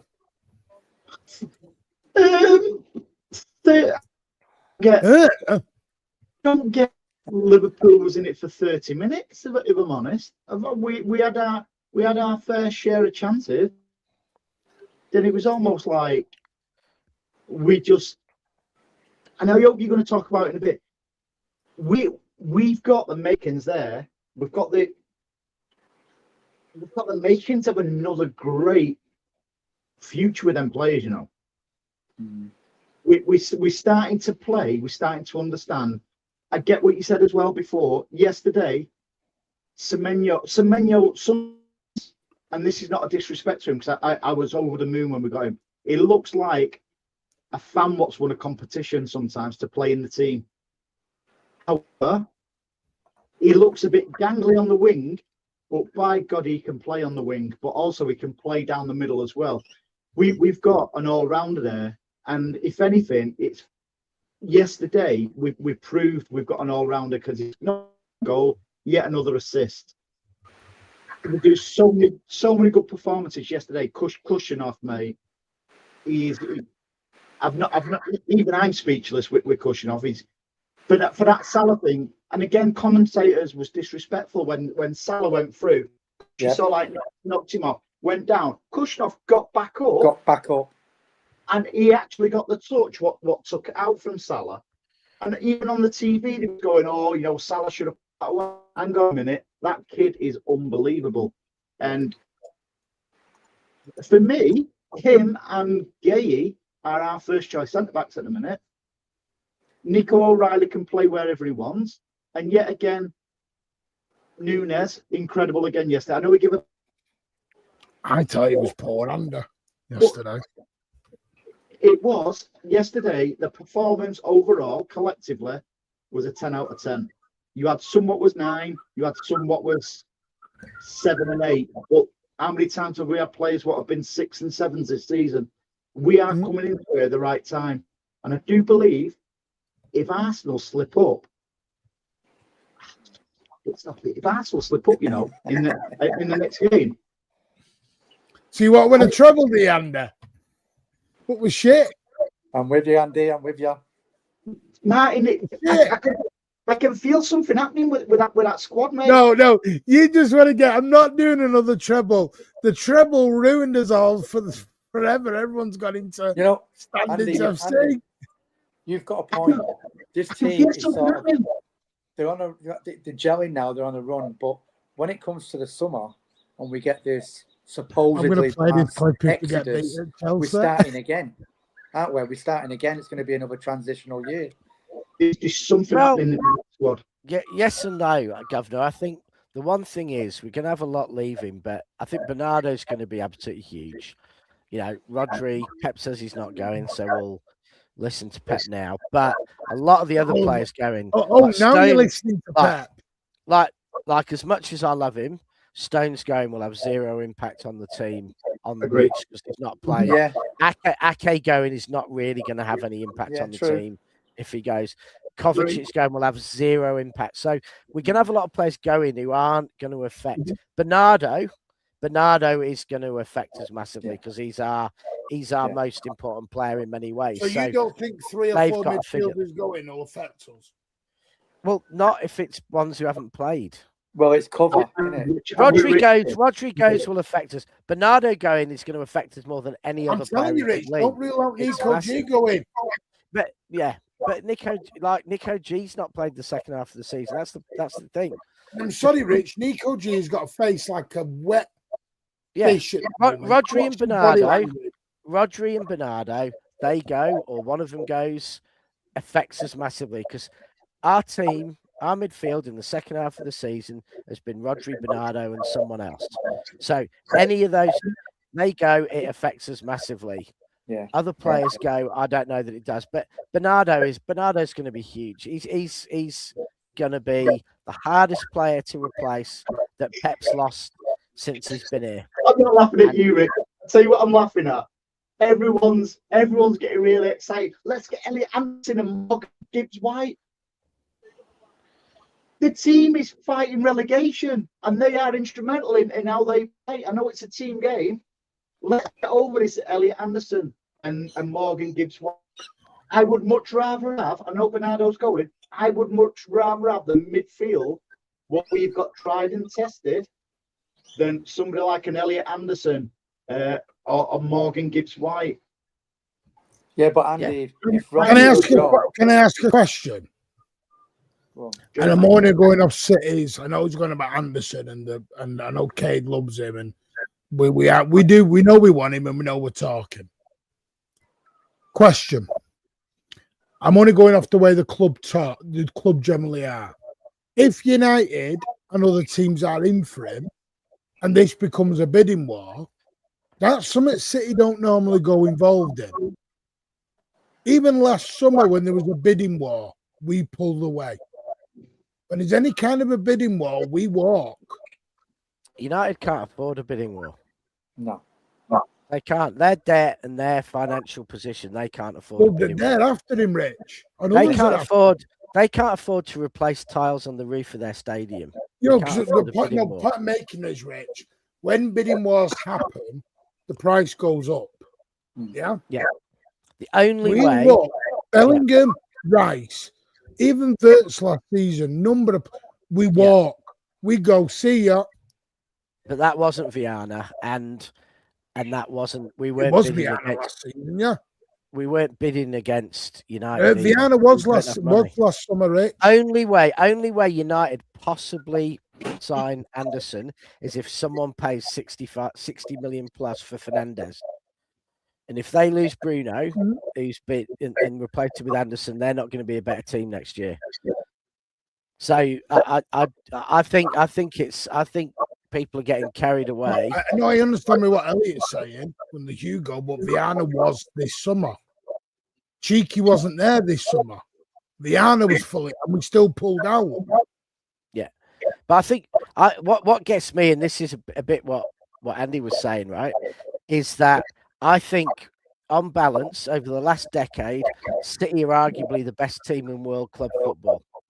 I think there's some people might put arguments up for Madrid because they won more Champions League, but we're up there as arguably the best team in world football over the last decade. I would say that Bernardo is arguably our most important player over those 10 years. I would say arguably as a team player. So we are talking about a player who's the most important midfielder in the best team in the world over a decade going. And I don't care how good Elliot Anderson or Sandro Tonali or Bruno G or Yao Neves, I don't care how good any of them are. They are coming in to fill absolutely huge footballing boots. And that is going to be hard. So, right, and so I think they are. Yeah. If Marinakis says to us 100 million for Anderson, do you think we do it? What, just directly take it and go? Are we not going to see more of Nico G once Bernardo goes? I truly believe exactly with the points what Rich made before. He nailed it before. The big players going out the door in the summer, apart from Bernardo, are going to be fringe players, if you like. So Rich was spot on with that.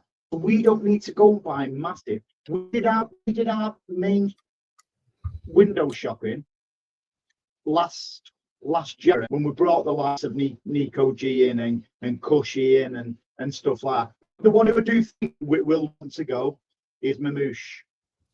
I think now we could let Mamouche go.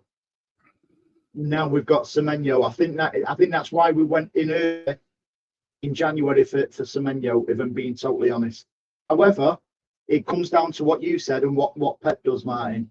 If they want to go, the door is there. I've got the same stance. I don't care who it. Don't give a shit who it is, whether it's Rodri. It doesn't matter. If they don't want to be at that football club, what's the point in keeping an unhappy player? With one caveat, they're not here if someone pays the price that we want for them. And that's happened with Bernardo. Arguably, he's wanted to go for the last, pretty much since he joined, but no one has offered the price we wanted for him, and so we've kept him. So Nico G, if someone wants to come and pay, if we think he's worth 60 million, someone comes and pays 60 million, maybe he goes. But I don't think anyone does. And I think quite a few of these players might end up staying. Same with Marmoush. What do we want? For Marmoush, based on striker sales around the world, we probably want £70 million plus before we'll consider it. Is someone going to come and pay that? I'm not sure. And given that we're going to have had 3 more months of the oil screwing up the world economy, I don't think there's going to be that much money around this summer. Everyone's talking like there's going to be loads of money. I actually think it's going to be a quiet summer for football because I think the world's going to be suffering, and I don't think they're going to be, and I don't think the Gulf states are going to be throwing around money because every single cent they've got is going to be trying to buy Patriot missiles, not Patriot missiles for the pitch. Go. Bring some sand to it though, because for me it doesn't matter what was football. Yeah, it doesn't matter what was football fans, who we want. we don't. A lot of us don't play FIFA 26, and we see a player who's doing well, doing rainbow flicks and stuff like that. Do you know what that is, Andy? I've I seen didn't know you knew what FIFA 26 was at your tender old age. I've seen it on X and stuff. It's like FIFA. that. FIFA 1926, isn't it, Andy? 1826, mate. 1906. Billy Meredith. White. It doesn't matter. I just signed Billy Meredith. Pep's always done this. Billy Meredith. We don't buy players because Pep's online and goes, oh, and Andy wants whatever player. Pep brings in players to do a job. It's like when that sounds brutal. When all these players have left us, like your KDBs, your Companies, your Sergios, your David Silvas, etc., people say, oh, we're bringing such and such body in to replace them. We can ever replace these players. We bring players in, we play differently, we evolve differently. We've not been able to replace the one who used to get pelters, Raheem Sterling. He got pelters.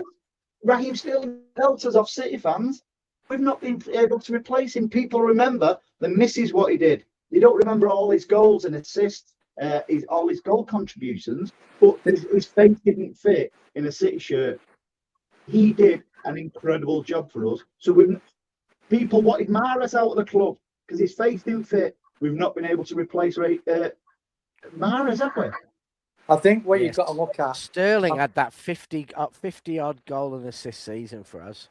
He behind, he was incredible. Third behind in Pep Guardiola's, all the Pep Guardiola's players. He was third, only behind Messi and Lewandowski at Bayern Munich. And he never got Raheem Sterling never got the credit for being way up there. Yeah. Well, that's the other thing, by the way. Someone mentioned we have spent a lot of money in 12 months. And then everyone thinks we're just going to drop another 300-400 million in the summer. So we're going to spend £1 billion in like 18 months. That's why I said we don't need we don't need massive signings, mate. Because like Rich said, a lot of players will go in what are fringe players. And that will leave us with the Premier. Yeah, but we still need. That's what I'm saying. I think people are going to calm down on this. We're buying all these players and we're just going to drop 100 million every single time someone gets mentioned. We still need cover, even though they are fringe players. But they're not going to pay £100 million for Sinala and £100 million for Anderson. They're not going to do that. And the other thing is, the ones we're replacing, they've got to be homegrown because we've got to have that as well, haven't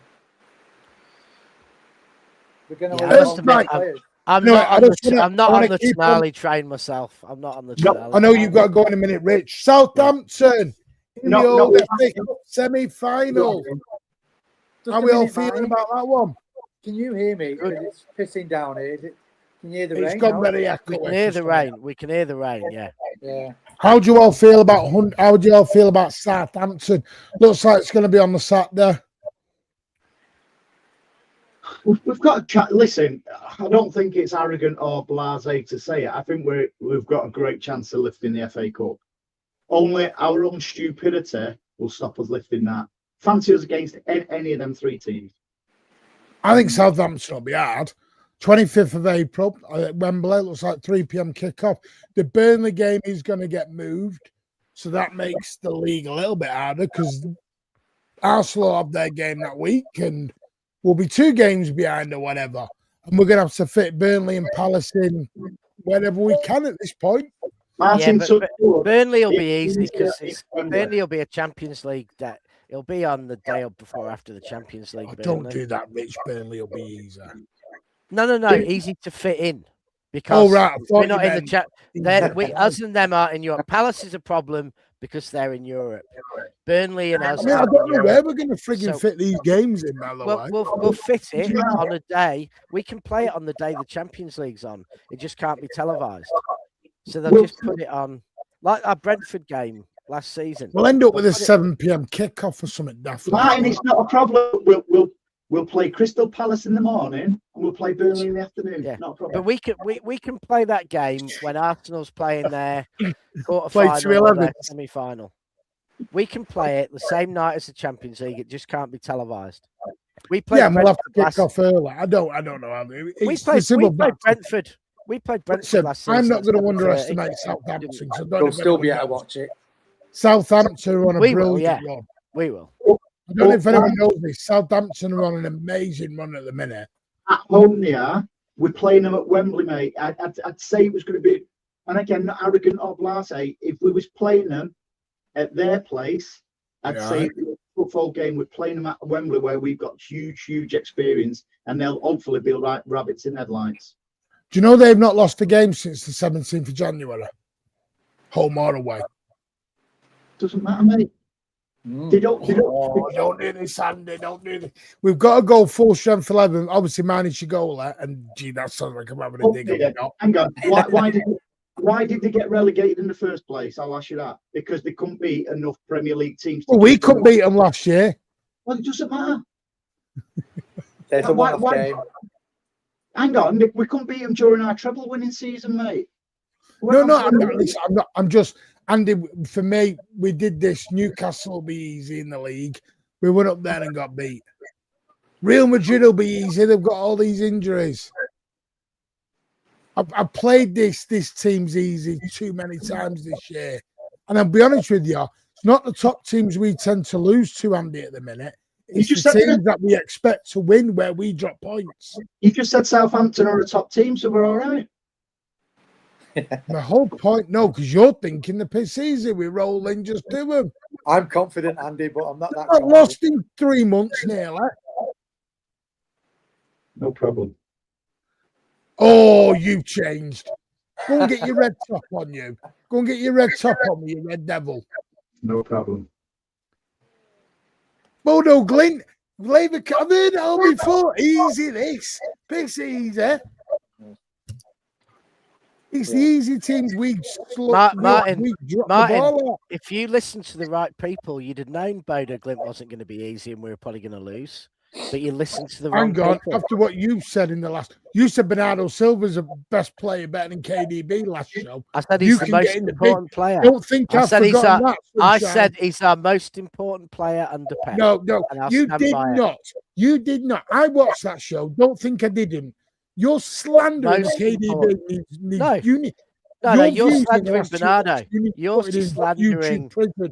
slandering Bernardo. The way you slandered Rodri. If Rodri goes to Real Madrid, my slander for Rodri stays. Why? Do you know him? If he goes to Madrid, my respect for him's gone. And hopefully he doesn't. And then it's not an issue. No, Rich normally talks sense, but he's talked a lot of waffle in the last 10 days. All those games when De Bruyne was on the bench, when he was injured, Bernardo was there playing week in, week out, playing left back, centre midfield, right back, midfield. And he's the most important player. And Pep will tell you himself when he writes his book, when he's retired, and you'll be like, well, Pep agreed with Rich, even if I didn't. Do people think we're going to lose against Southampton at Wembley? No, but I don't think it's going to be a walkover like people think it is. No, I said we'd win. It doesn't matter whether it's going to be a walkover. I'd take a scrappy 1-0 right now and get out of town. I think we'll beat them 3-0. In fact, I'm going to go 2 each, 2 for Foden, 2 for Haaland.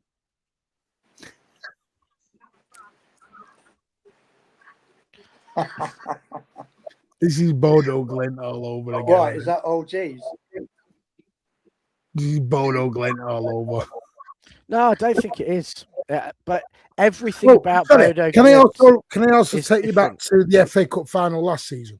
It's Crystal Palace. We'll piss on them. It's easy. It's Palace. They've never won a trophy. No. We'll do them easy. If you remember last season, Martin, we were all saying we're going to lose because you're going and it's an away game. At least I go to games, unlike you armchair fan. There's my season ticket now. And then look at you. 1, 2, 3, 4, and you're all plastics. Look at me here, proper fan. But we don't curse our team by costing us FA Cup. Martin, even though I watch it on TV, I don't turn it off 20 minutes before the end, mate. Ooh, here he goes.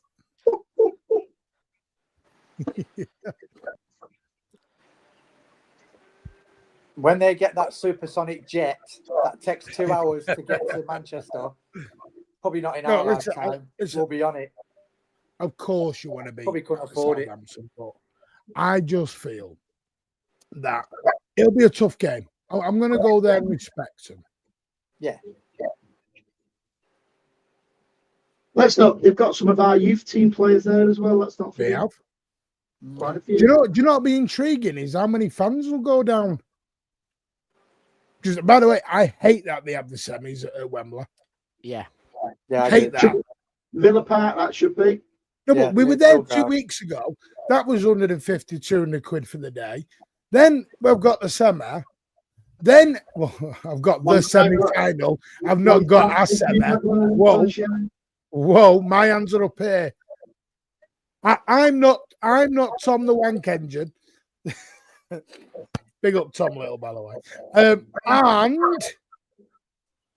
if you know, you know. But you throw me now. And then you've got to make the decision on whether then you go to the Leeds or Chelsea final. Oh, so we are going through there now, eh? Oh, who's Mr. Company? I said if. I said if. Got you. Got you. I'm just saying, I think some people will have to choose between the semi and the final. But you've on the other flip of the coin there, mate. We were only there 2 weeks ago. You're going to get a lot, you know, you're quite right. You're going to get a lot of people who will go to the semi-final, but they won't be able to get tickets for the final because they'll be distributed accordingly by certain people. Well, you get less for the final than you do the semi-final. But it doesn't matter. I guarantee there'll be a lot of people who'll go fill Wembley up and they won't get the opportunity to go to the final. I just hate the fact that listen, it's nice where at Wembley is, but for me, I don't agree with it being. I don't agree with semi-finals being at Wembley. Never have. Do you know what would be a great idea? Sheffield Wednesday is struggling at the moment financially. Let's go and fill that stadium up like it used to be in the 90s. Go and do it. Let them have the money. Great shout, that mate. Let's put something back into the football pyramid. They're struggling. They need the money. Go and help them. Yeah, but then you get Southampton whinging. To be honest with you, I'd like to see that fair. I'd like to see that for England as well. One thing I love about Italy is their plays all over. Well, they do that in Spain, don't they? Yeah, so they're through Spain as well. They play. So Italy, they'll play, World Cup qualifier in Milan, in Turin, in Rome, in Napoli, and they'll play all over the country. And the London bias, in English football is ridiculous. The fact that basically football has been dominated from the start by the northwest of England. The northwest of England's won 70% of the league titles there's ever been. Started off with the likes of Preston and Blackpool and all that up there, and Liverpool, Everton, City, United dominated football, and everything's still centered in London, where you've had a couple of handfuls of league titles between the whole London teams in that entire time. It's that's wrong. It's not just that, Rich. It's the times. It's the times in the semi-finals. What they always do us with. It'll be a late kickoff. There'll be all sorts of stuff in and around London. What'll make it difficult for us Northerners. Yeah. And after time, and it helps the teams. It looks like the Saturday. It helps the teams. Like Saturday, so kickoff time will be all right. If you're Arsenal or Chelsea or Spurs, your routine for a semi-final is a home game routine. If you're City or Liverpool or United, it's an away day routine. So it helps London clubs. And it helps London fans, and it's just not right for football. If City play Liverpool, it should be at Old Trafford or at Everton. Oh, yeah, we're doing a watch along for it, BM. We are, by the way, people are going to laugh at this because we're a football channel. I'm going to do a WrestleMania watch along. You get a life, don't you? I don't care. Anyway, I've got to go. So I'll say. Big up, Rich. Goodbye. I'll see you on Blues Down Under. Yeah, I might not be on. Well, unless it's Wednesday night. It'll have to be Wednesday night for me. Have you told Pat? I will tell him because I'm going away for a few days, so he might have to do it without me. He might just be mackerel and golf. Elliot's playing FIFA again. See you later, Dad. Elliot's playing FIFA again. He probably wants to sell Haaland. I've got a cracking one for Andy Vinny Jr. FC. Vinny Jr. I'd rather have Sammy Davis Jr., mate. That's one for you older ones out there. Yeah. Listen, WrestleMania is on at 1 a.m, so it's not like you're gonna, half of you won't be here anyway. You'll all be asleep. No, yeah, it looks like kickoff's going to be 3 p.m. as well, which is decent. That's good, yeah. Even 4 o'clock. I mean, it's nice to have it on the Saturday because they're not stupid. They're going to want Chelsea Leeds on the main one. Chelsea Leeds is the more glamour tie, sadly. There'll be more policing at that game, won't there? Yeah, I wouldn't want to be a policeman at that game. Jesus, that's going to go back to that's going to go back to the 60s and 70s, isn't it? Yeah. I don't know. You tell us what happened then. I can't remember. I wasn't allowed then, mate. Sorry. Good, yeah. What happened, go? It would have been justice for F1. Piss off. It would have been listen. Big up, Alec. Take care, mate. Always here if you need us, mate. You know. Listen, mate. Let's get back to some normality. Can you not feel something good? What's brewing with that squad? I'm not. The FA Cup, I agree. That's why I'm called Cup Double Daddy, as Pat called me. And I'm having that name. I said at the start of the season, 2 cups. I'm sticking to it. Do you know what? What about in general? I mean, going forward next season with the squad what we've got, mate. I need to see who stays and who goes.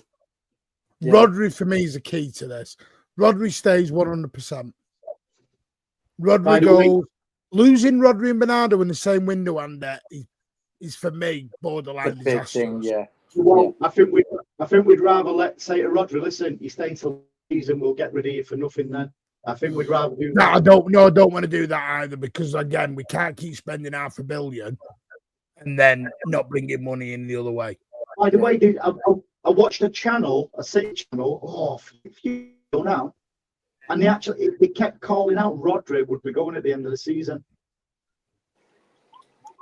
Oh, you mean you called out Graham Baylor? I saw your tweet. No, I've said for a few. Look, Elliot's back on his FIFA train. He's loving his FIFA train. No, Utah FC. But listen, Bernardo's going in. Players like Bernardo deserve to go when they want to go.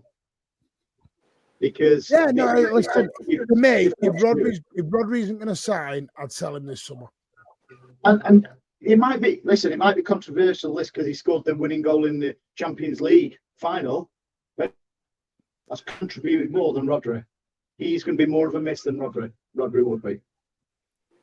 I just don't want to. I mean, well, can have a debate on that when it happens, but I'll be straight with you.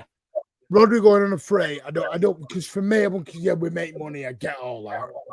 But this is why I'm going to get Stefan on the channel in a few weeks, hopefully, to go through this. Mate, with the greatest respect, he knows jack shit.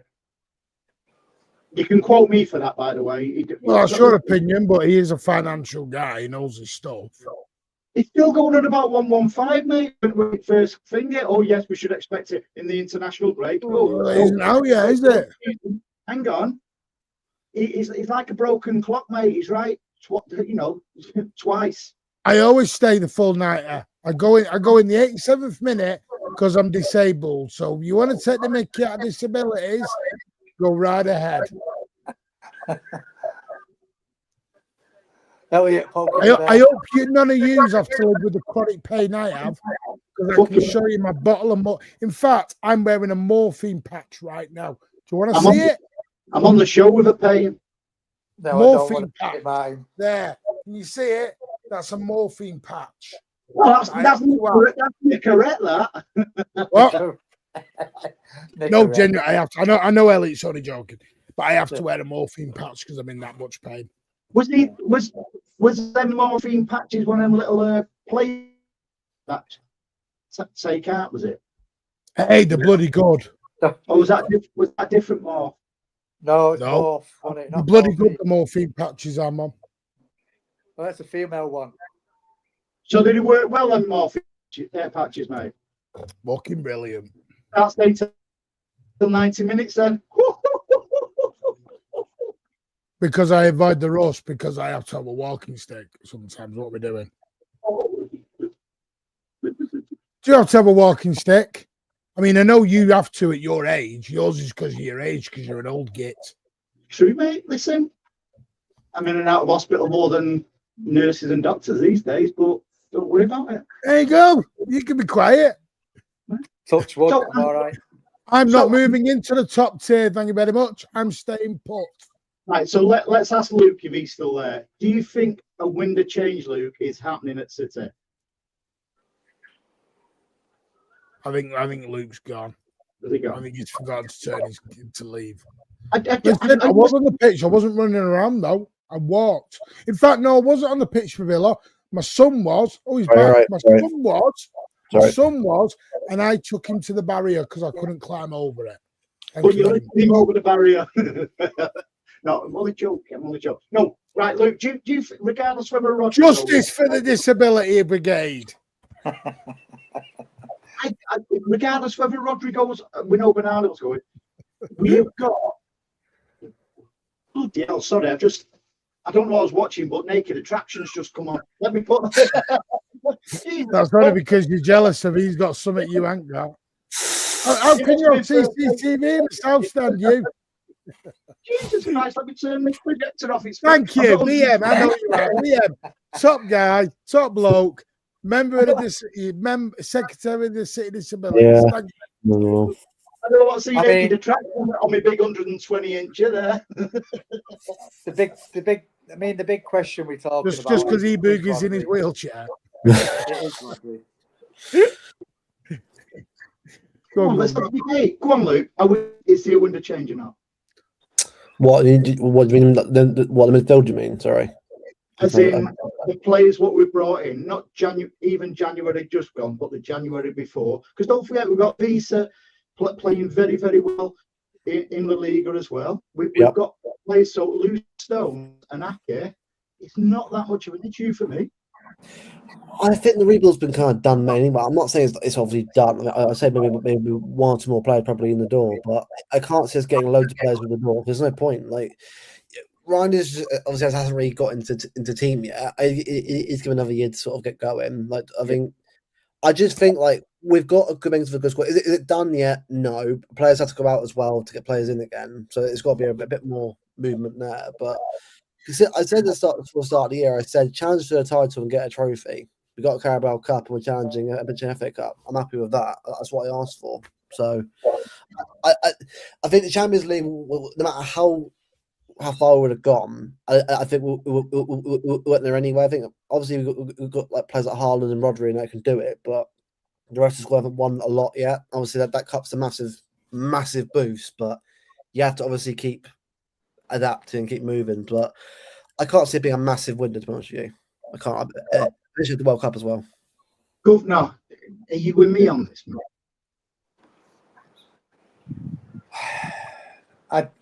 I think the big question is all around Rodri. So it's all around Rodri. Yeah, and then we'll sort of know if he leaves what we're going to do. We're if and butting all the time until we know what's going on with him.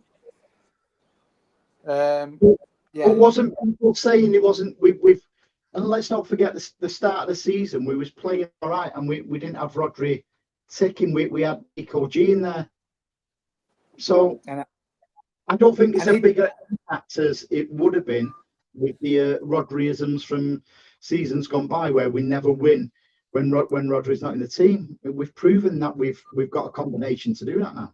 Yeah. I mean, Nico G did a job when he wasn't there, but.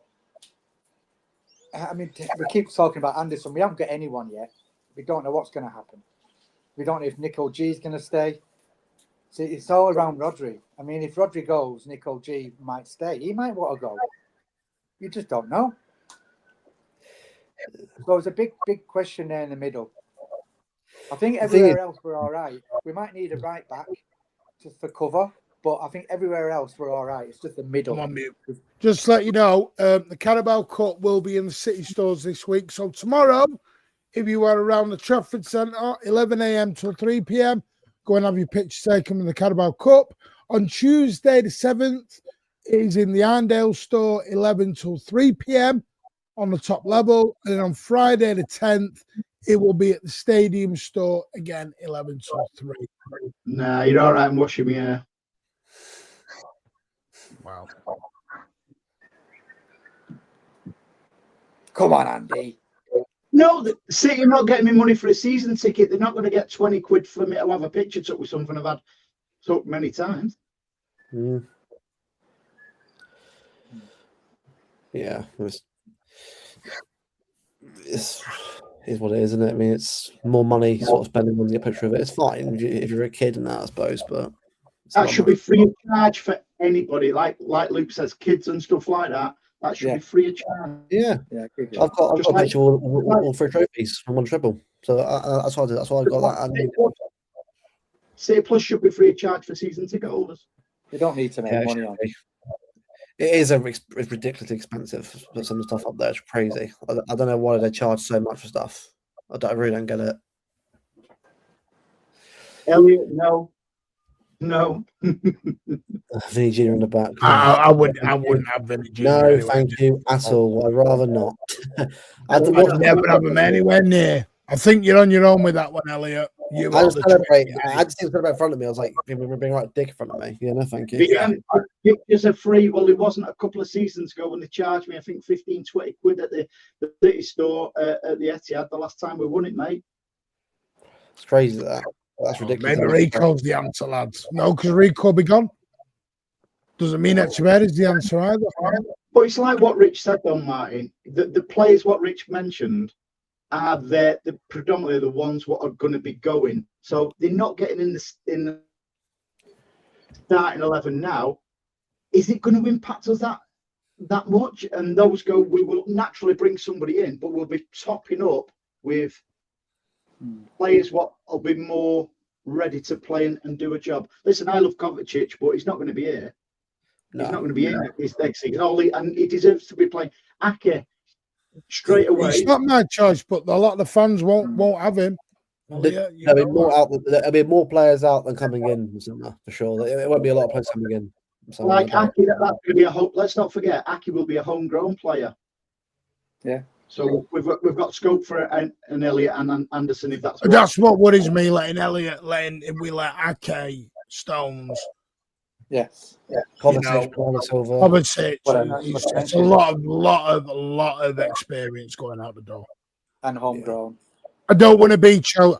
I don't want to be Chelsea FC. Chelsea are a basket case of a club.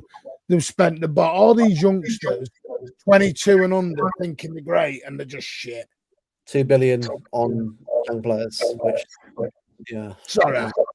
If I wanted to, I'll go back and manage Sunday League football if I wanted to, manage kids or watch kids play football. But as it stands, our oldest player's 28, mate.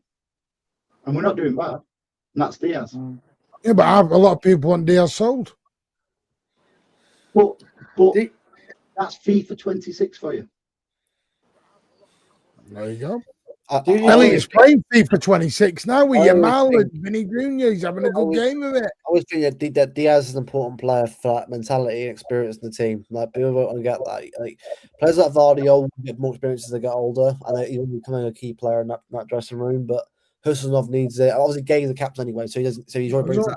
Mamouche and Sabio are going as well now. Have we got anyone left? Savinho won't go. He signed a new deal when supposedly Spurs were sniffing around him. Mamouche, I wouldn't rule out. No, you probably don't reckon. Yeah. So there is going to be change, but it's not going to be a negative change. Obviously, our little man Bernardo's going. But do you think any players that are coming in, we don't know who they are, have the club got to sell to these players because these players are going to be asking the first question is the charges pending, where they're going to be. I reckon they're going to ask that question before they sign for City. Well, didn't Bellingham do that? Didn't he do something like that before with Didn't he? I think I'm right saying before we went to Madrid. Did Bellingham ask about that? Apparently, I'm not sure if he or not. No, he wanted to go straight to Madrid, Luke. He said that there was only one conversation, and that was Madrid. Answer to your question, though, Gov. I think our sponsors have answered that question about 115. We wouldn't attract that sponsorship if we couldn't assure those sponsors that we was okay. Yeah, I think we'll be alright. It's just longing it out. We'll get there in the end. But I just don't care anymore. It's just not worth getting annoyed over. It is what it is. Whatever happens, happens, isn't it? It's just out of our control at this point. I heard a stupid rumour. I heard a stupid one where if City got relegated, that the TV sponsorship would pull out. They want to keep City in the Premier League. Some of us have imaginations like Fisher Price, mate. They really are. It's at the end of the day. I've always said from the get go. You've got to all these multi-billion pound organisations like Etihad. You're basically saying to them that you're sponsoring City fraudulently. A whole country, Abu Dhabi. Yeah, that's. The only Enzo I'm interested, mate, is the ice cream man what comes on our avenue in the summer. I'm waiting for him. Enzo. But I think it's exciting change, especially. Listen, we don't know what's going to happen for the rest of the season. It's not long to go now, but I'm excited for the next season, mate, to see what happens. Because again, I think we'll be playing very different than what we are this season. Plus, you've got. I know we're getting mentioned with players, but the World Cup is a big shop window as well, isn't it? So you never know. There might be some players in there totally that wasn't even thinking of, because that's a big shop window. I don't see him buying a winger, by the way. I don't think we'll buy a winger in. I won't buy a player on the back of a tournament, mate. I'm thinking them on a season what they're going into that tournament with. If they've had a decent season or two seasons, and again, Pep's already said it. Pep says it time and time again. It's not just our player performs. They do background checks on them as well, what kind of characters there are and stuff like that. It's not a case of just players like that. But I think with regards to what you said before, Luke, you sort of nailed it with Pep manages a little bit different these days, and I don't know if it's because Pep Linders has come in and Colo Touré. We saw against Newcastle, where Diaz started, took him off at half time because Anthony Gordon was running him ragged. Because Diaz, when he's playing that high line, ball on the top, Diaz is not going to catch anyone. That's not slaughtering Diaz. That's not his game. He's never been pacer at that age. He's not going to start inventing pace on his. Do you think we need another winger? Because I don't. But I don't think we need another winger. Who you gonna get? Like, you got Doku Spencer already as it is. Like, you got you Shoki there anyway. Savio. You know what I mean? I think people are just. You got Savio, you got Doku, you've got Semenyo. I don't think we need another winger. No, we're fine. I think Doku frustrates the life out of me, And by the way, just on the striker thing, I'd bring back McCaster and make McCaster part of the squad. Oh, as well. He's a good player. Does he frustrate you? It's Doku, and I'm not trying to wind you up. He frustrated me yesterday, but I think that was the way he was played. No, I get to a position with Doku, I'm thinking, he's grasped it now. He's grasped it. He knows what to do. And then he has a shite game by going to the byline again. It's like... He was told to be on the byline. Said this before he come in. He was virtually sitting in the front row of the seats yesterday. But yeah, I mean, Andy, you can pick. It's same with Semenyo. He's got a touch like a baby elephant. Like, he got put through, and his touch let him down in the box. Like, they have their own little you know, like minuses. You know what I mean? But Doku's the same. Doku's good coming inside, but he is learning to get that ball in the box. I can't remember. I think it was the Arsenal game where he started putting the balls in the box, across the box, and Haaland's not waiting for that because he never did it. No. So there's no tap-ins. That's what I'm saying. He looks more effective, doesn't it, Doku, when he's coming on the inside? He looks more effective than going down. He's dangerous. Yeah. Yeah, he is, because he doesn't know what he's doing himself. So how can a player go, I know what he's going to do? Yeah, and that's not taking the piss out of him. But No. I like him, but yeah, I get what you mean, Andy. It's like you can see that he's getting better. You can see it, but it's like it's just not consistent. We need a winger like Akalush to do what we're not buying. He's a dangerous stuff. Doku's a dangerous player. I think Savinho's more a project player. I think Savinho's not a player that needs to get himself sorted on. I think finishing wise, Savinho definitely. I think creatively, he can. Listen, from what I can remember, what I've heard this weekend, I'm not sure this Maresca Pep thing's happening. Yeah, I prefer Mascara than Maresca, mate. I'll be straight with you. I think Pep's getting quite. Pep stays. I think Pep will be here next year. Yeah. He's contracted too. Teal, put the PS5 controller down, mate. I don't want him either, mate. I don't want him. And that's not happening either, lads. So what we're doing here? He's still contracted. So you just spent 65 million on another winger. They're not buying another winger. Yeah, you'll have a bet with bet with me on what? Bet with me on what, Elliot? If it's Valverde, I'll take him. I love him at City. What, Vinny Jr.? No chance. Would you be prepared to let Doku Savio go if we had a different winger to come in? It depends who we're getting, though, because I think Vinny Jr. definitely not. Don't want him, but I'm waiting to see what Elliot wants to bet on me about. I would be prepared to let both of them go, depending on if we was guaranteed. If we've already had a conversation with a winger, like the lad at Real Madrid who always scores against us, Kvaratskhelia from PSG, the Georgian player. Yeah, very good. I would be prepared to let one or even. We're just chucking names there, guys. But hey, King Clancy, Georgian, is a link there, isn't it? Just saying. We said about Viva. What we are now at 600 million we're spending in the summer there. No, I just recouped some of it. We're selling two players for 900 million. We'd get Spurs to buy both of them for 900 million. Pep won't be here next season. Well, we'll see, won't we? Yamal. What, Yamal? That's another $500 million. Listen, this is a serious channel. If you want to do the FC26 stuff, there's other channels that'll provide you with that. Martin, answer my question. Would you be prepared to let one or both of them go if we had a different kind of winger? You need to name me the winger.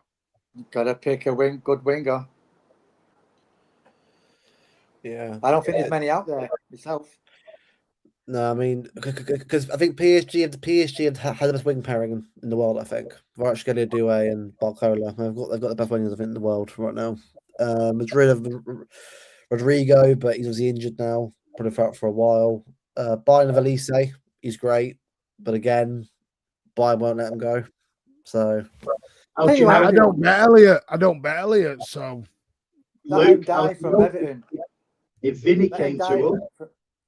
He's not a bad little player. He's a flair player, isn't he? You told me he was leaving the last time, Elliot. If Vinny came to us, let me throw one at you then. You might laugh. Would you let Doku or Savio go for, say, an Anthony Gordon? No. Personally, what about the other lad at Newcastle, who I think is a great player, and he chips in with a lot of goals? Because our wings don't score goals. Barnes or Murphy? Yeah, Barnes. Harvey Barnes. Oh, Barnes. Sorry. Four wings. It's not always a winger. It's not always about having to run and beat 12 players to get the ball. A winger is how he distributes and chips in with goals. At the moment, we've got. I didn't agree with that. And for me, a winger's about assists, not goals. Absolutely. It's about goals are a bonus. Assists are a must. if you've got something like a Harvey Barnes, he scores goals and he knows the Premier League. So Mania goals assists. Yeah, Homegrown. But the thing is, they're looking at giving Docker a new contract. They're clearly not going to sell him. Savinio, they're not going to sell him. Whether people like that or not, or whatever, they're not. He'll be here next season. He'll be here. All right, let me throw another one then. I think people, I don't. People are just playing FIFA now, chucking random names. It's fun, though. I'm not doing it. Right, you know, I'm not joking here either, man. We've had conversations, and I've said it on my show so many times. If West Ham got relegated, would you not go in for Jared Bowen? You got about Bowen. Fucking knew you were going to go about I love Jared Bowen, and I'm not. I like him. Where did he play? I agree, Andy. But he's not right, going to sit on the bench, is he? But to be fair, though, misses penalties. We're just fine for us. Come on in. He's not going to sit on the bench. Yeah, it might sound like right. I'm going to update my list. We're selling Ake. Stones and Bernardo are going on a free. Rodri could potentially go. People want to sell Foden. They want to sell Diaz. They also now want to sell Savinio and Doku. Pep's leaving. Who else is leaving? Rico's going. Trafford's going. Is the fucking tea lady staying? No. I want to know. No. Why do people genuinely think this is going to happen in a World Cup year? It's We're going to sell 12, 13 players, a new manager, and bring in 6 or 7. Tea lady won't win a teacup, yeah. Seriously, people seriously need to think here. They're not thinking. We're not going to sell 12, 13 players, a manager leave, and bring 6 or 7, and they're all in a World Cup as well. Yeah. Martin, it's fans' opinions, mate.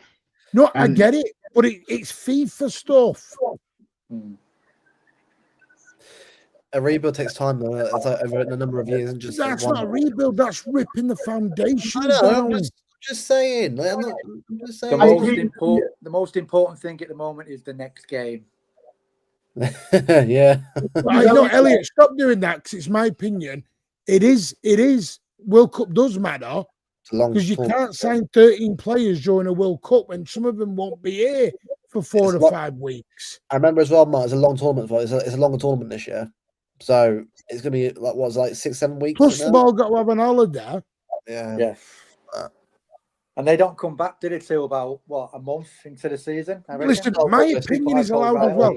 Asan at 93.20 said the exact same thing about this. Who? Asan. He doesn't think all these deals are going to happen. People are allowed opinions back as well. But I'm sorry, I think people are going crazy selling 13 players. We've never sold 13 players ever before. 14, 13 number. Like, we've got a good base of a squad right now. Like, we don't need loads of players in or out. Just maybe 1 or 2 in. Doesn't need that many. It's going to be interesting. I'm sorry, I'm going to say it. People are acting like spoiled, entitled brats. Martin. I don't care if it gets me cancelled. Some in our fan base have become spoiled, entitled brats. I don't care. Do you need a cuddle, love? No, what I want to be is I want our fan base to be fans. You're never going to get that again. You will. Those days are gone, mate. Well, then the fucking club's dead. We've become everything we fucking hated. Call us Manchester combined then. Manchester combined. Who would you like to be coming, Martin? For me, we just need to do a little bit of a midfield rebuild. That's it. It's done. Like it. You got to replace Bernardo. I don't think you need to replace Stones or Ake because you've done it. With who though? For me, I'd probably do Anderson, but I don't want to pay 100 mil. It's not my money. I wouldn't do it. So I've deliberately dragged you into that one. You've just had an opinion on players like all the guys in the chat have had. No, but you're buying 3 wingers. What's that to do? We just bought a winger in January. No, listen. My question to you was, fucking winding me up here, aren't you, you little twat? I can't say it now. It's midnight. Fucking falling for it and all, you little twat. You and Elliot fucking pair here like 2 little fucking doggies sat there texting. I've never. No, I'm not. My family. No, the question, Fucking wankers. listen, the question regarding the wingers was if a right, when I say a right winger, a right player to come in, would you prefer to let Doku or Savio go? I'd be more inclined to let Savio go. Why? Why? I just don't think he's going to get it, mate. I know we said that with Doku, didn't we? Did you have it at 21? We said that about Doku, Gov. You're quite right, and I still don't think he's got it. Said it about Rodri, said it about Mahrez, said it about Sterling, said it about Bernardo. Listen, it's debate. I just think if the right offer came in and we had an alternative, either from another club or somebody within, I think we'd be silly not to look at it, you know. I think that's for me. I'll be honest. I hear what you're saying. I'm not going to let people rage bait me anymore. I'm not, because I fell for it and I don't care. The simple fact is, fucking wanker. The thing I will say, Elliot, is for me, I wouldn't replace Mamouche. You know what I'd do? I'd do a Mikasa. Keep saying it. Give Mikasa the go. He's done that less than it doesn't matter who you buy. They're always going to be Haaland backup. I think you can get away with that with a young academy lad who's up and coming in the game, who'll be happy to play cup games and when he's injured or he needs a rest, than someone you're spending 70 million on who knows he's a backup. Yeah, you're absolutely right on there, and we've already got somebody who knows how to put the ball in the back of the net. And and he's doing fucking well at Leicester. Leicester fans are raving about him. Mikasa did very well, yeah. Did very well, Leicester. What? I said Semenyo. We've already got somebody who knows where the back of the net is. Semenyo, left, right. Semenyo. I don't like him in the 10, prefer him as a winger. Yeah, I like Mamouche, but I don't think it's going to work. I think long term it's going to work. I want him to do well. I think he's a very good player. I honestly think we misprofiled. Yeah, we did. Mamouche. It's a shame. I like him. It's a shame he's a good player. Mamouche isn't even like Alvarez. Then the only chance of getting Elise is if Vinny comes in to manage us, because he will have that influence bringing him back. Oh, Elise would be class for us. Could be worse. Could be Sheffield Wednesday, Elliot. Yeah, you know what I mean? Or Oxford. Well, you do belittling smaller teams, Martin. Oh, Sheffield Wednesday are huge. They're just skint. Yeah. That's why I want to give them some money. Like me, I'm huge and skint. Yeah. Listen, the thing is, I think we have some misprofiled some players. I think some were bought with Pep's knowledge, some were bought without Pep's say so. It is what it is. You can see that. Listen, Pep said it. I don't. He said he knew nothing about Mamouche. He had to go and research him. When a manager has to go and research a player that you're buying, that doesn't tell me he's asked for it. But Pep's a wind-up merchant, isn't he? Oh, so what we're doing is we believe Pep when it suits, and now we're not believing Pep when it doesn't suit us. I always trust in the ball. I'm a ball converter. Because Pep said 3 times he's not going anywhere, and he's bored of it. It's the fans what have misprofiled some players. Not. I agree with that. Yeah. Because I could play. I could buy. I wouldn't even buy Vinny Jr. for FIFA 26, Elliot. But I wouldn't have Vinny Jr. when near the club. I think he's an absolute cretin. Yeah, listen, we can't bitch about Rodri and then go and get the other guy who was involved in it. I agree. That is just two-faced of everyone. For the best will in the world, you've got to play the players in the natural position. I could buy a Vinny Jr. and play him in goal. It's not going to work. That's the profile what fans are giving players. I could buy Vinny Jr. on FIFA 26 and play him in. If it was up to me, I'd give Pep a 5-year deal and say, enjoy, boys. That's what I'd do, but I'm not in charge. I thought you said you wanted Pep to go. No. When the Bible said I want Pep to go. Just read your message out. You lying bastard. I'm on the Pep train, always have been. Don't you lie. No, and at the end of the day, I'm a Pep sexual. Weird. That's what I get told. I'm a Pep sexual. Weird. All right. I look like Homer Simpson, so put me and you together. What are you? Anyway, we won't go down that road.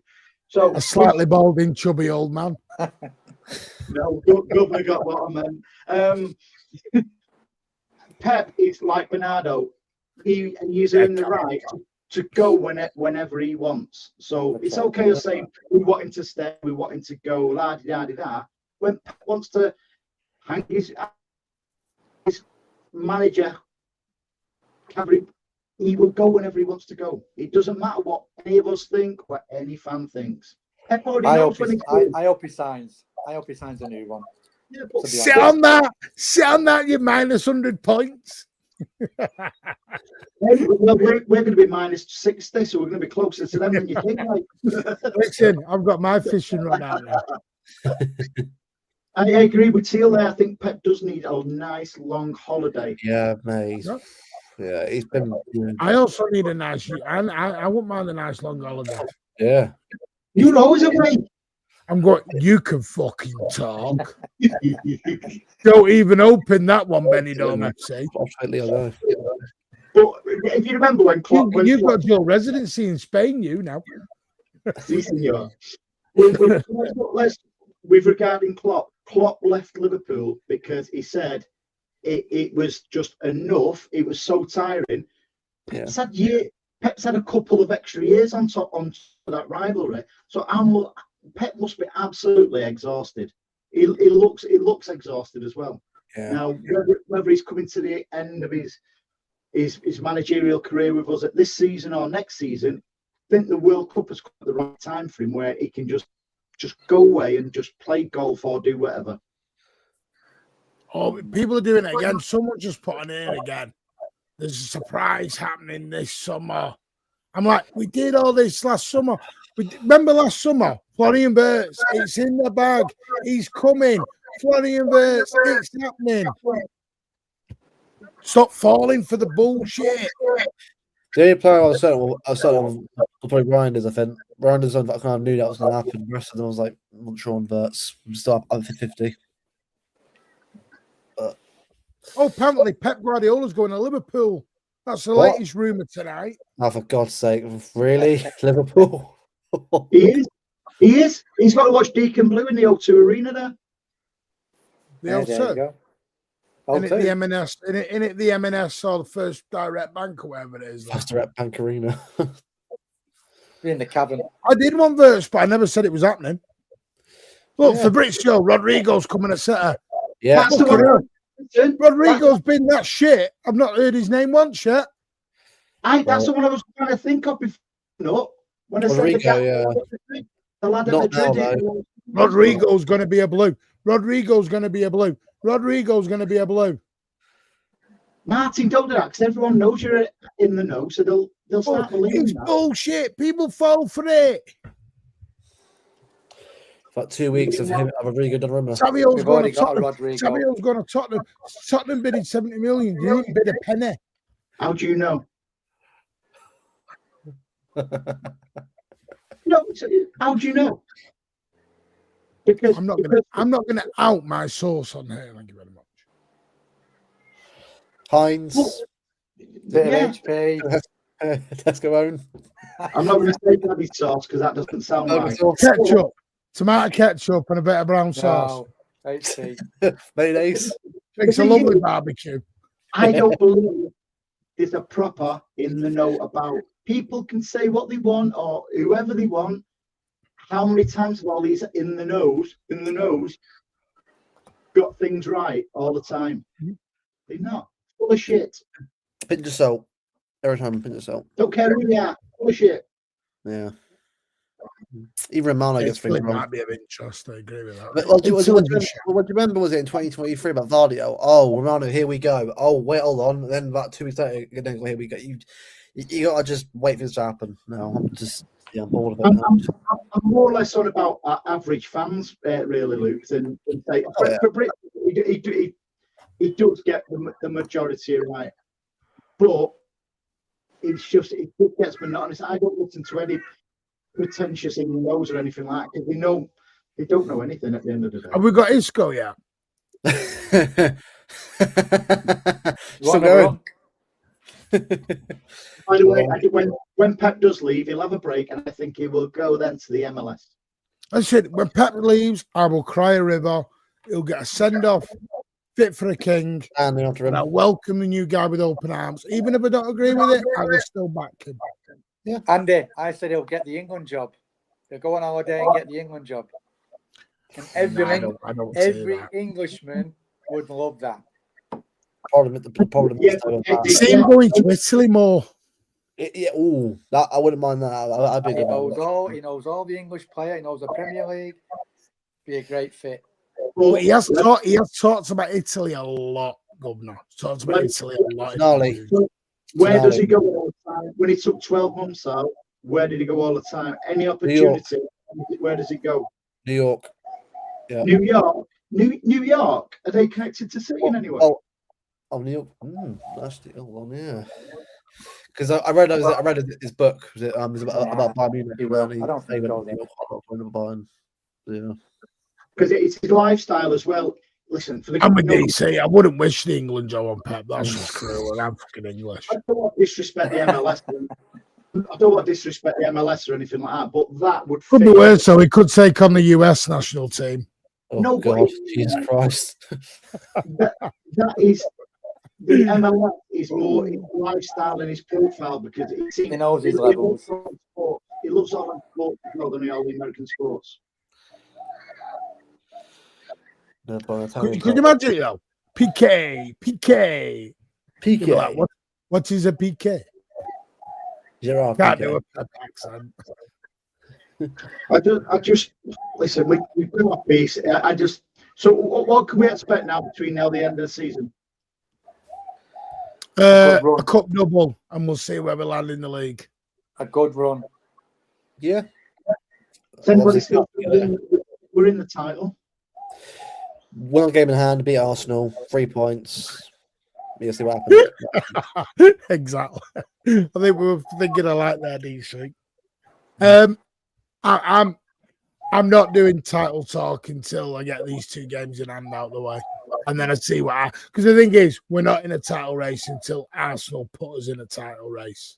Draw 2 games. I need Arsenal to do things. Now, don't get me wrong. I've been a bit pissed off with we're on for a quad. We're on for a treble. Oh, those 2 trophies are small. We've got the world's greatest squad. Now, apparently, their squad's shit. I've always said Winston for chatting shit. They are flip-flopping more than a beach, these Arsenal fans now. Do you want to know what we should appreciate a little bit more?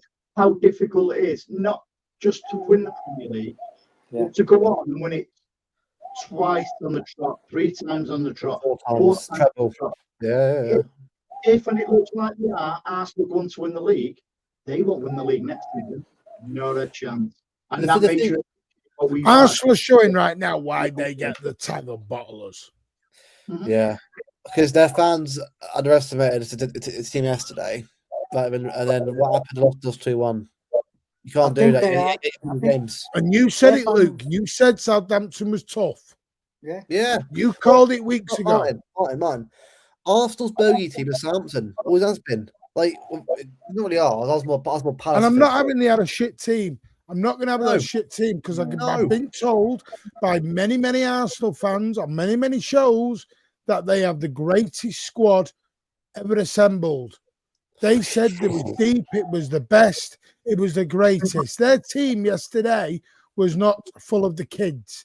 They keep telling me Max Dowman is the next thing. They had the great Norwegian sensation in Odegaard.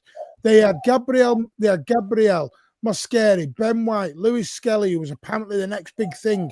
Gabriel Jesus, Havertz. What is this crap? The only good player, Mark, was Dowman. Dowman was a good player, by the way, young player, but he's going to get pushed to the ground now by Arteta. So it says it all. Arsenal fans say Arsenal fans are the best fans in the world. It's well documented. And if you went on Wikipedia, you'd probably see Arsenal fans are pricks. It's as simple as that. And it says a lot about Arsenal fans that United fans in the ring, United fans prefer City to win the league. Liverpool fans prefer City to win the league. That speaks volumes about Arsenal's fan base. Yeah, but listen, their fan base for me has shown my whole thing of why people don't get, and I've said this on other shows, so people know, I've got nothing against the players at Arsenal, nothing against the manager. My issue is the fans, and they've shown it in the last few hours with the rubbish, the way they've spoke about the FA Cup is so beyond disrespectful. They did it last week 2 weeks ago with the League Cup. Now they've done it with the FA Cup. It's every time they lose, that trophy means nothing. I think. And 2 weeks ago they were talking about quads and trebles. Martin, I think like, they are coming round, Martin. I think a lot of the fans now are coming around to what we've been saying, and it is the mentality side of the side. You know, they are coming round to that, I think. Because, Governor, 8 p.m. kickoff on a Saturday night under the lights. They're easy at all against any ground in England. And they think they're going to roll in against Barcelona or Bayern Munich and just roll them over. Ideally, we want Arsenal to go all the way to the final and get stuffed in the final for the extra games. PSG, yeah, that'd be nice. Oh, that was the other thing I heard. They've won too many FA Cups to give a damn about it. Oh, bloody hell. Wow. And this wasn't somebody on Twitter. This was a presenter at a certain YouTube channel called AFTV. I'll say it. I don't mind. Yeah, I saw them all up with them. That prick Robbie No, it wasn't Robert. It was somebody else who had not seen before. But he was like, I don't care about the FA Cup. It's a small tin pot trophy. Hang on. You want the quad? You want the quad treble? Right, okay. Can do one. Give over. It doesn't want that winning mentality, does it? You know. And all they keep saying is, we're 9 clear, we're 9 clear, we're 9 clear. That's all they keep saying. Fine, win the league. If you do, you do. Do it. But you told me you had the best team in the world, the best manager, and you also told us you had the best, deepest squad, and you were going to win the quad. Then you were going to win the treble. Well, now you might win the exact same amount of trophies as a shit finish Manchester City. Get in your box. You've got 2 years to learn. Fucking learn and listen. From serial winners. You're serial bottlers. End of. Do you need a cuddle? No, I need Arsenal fans to be more respectful and stop giving it the big I am when they've won fuck all in 20-odd years. Do you want to know what the funny thing about it is, though? And I can see this. They win the league, right? Everybody's saying it's been the shittest Premier League in God knows how long. I'm sorry, they wound me up in the last 24 hours, these Arsenal fans. Wound me right up. Because I was giving them praise 2 or 3 weeks ago. And the arrogant vomit that's come out of their mouths in the last 24 hours. I had people, and I'll say it, I don't mind. Dio was going to come in and have a chat with me after the League Cup final. He's gone missing. Where are these people who are going to come after me? Because when City embarrassed you at Wembley, Etihad South, you crawled back under your rocks and weren't seen again. But why would you want them pricks on your show anyway? You were gonna turn round and do me at the FA Cup final. You're not even in a fucking semi-final. At least you've had 2 semis, mate, and they've only had 1. Stop giving it that and do the talking on the pitch. You keep getting talked about your mentality because you keep dropping.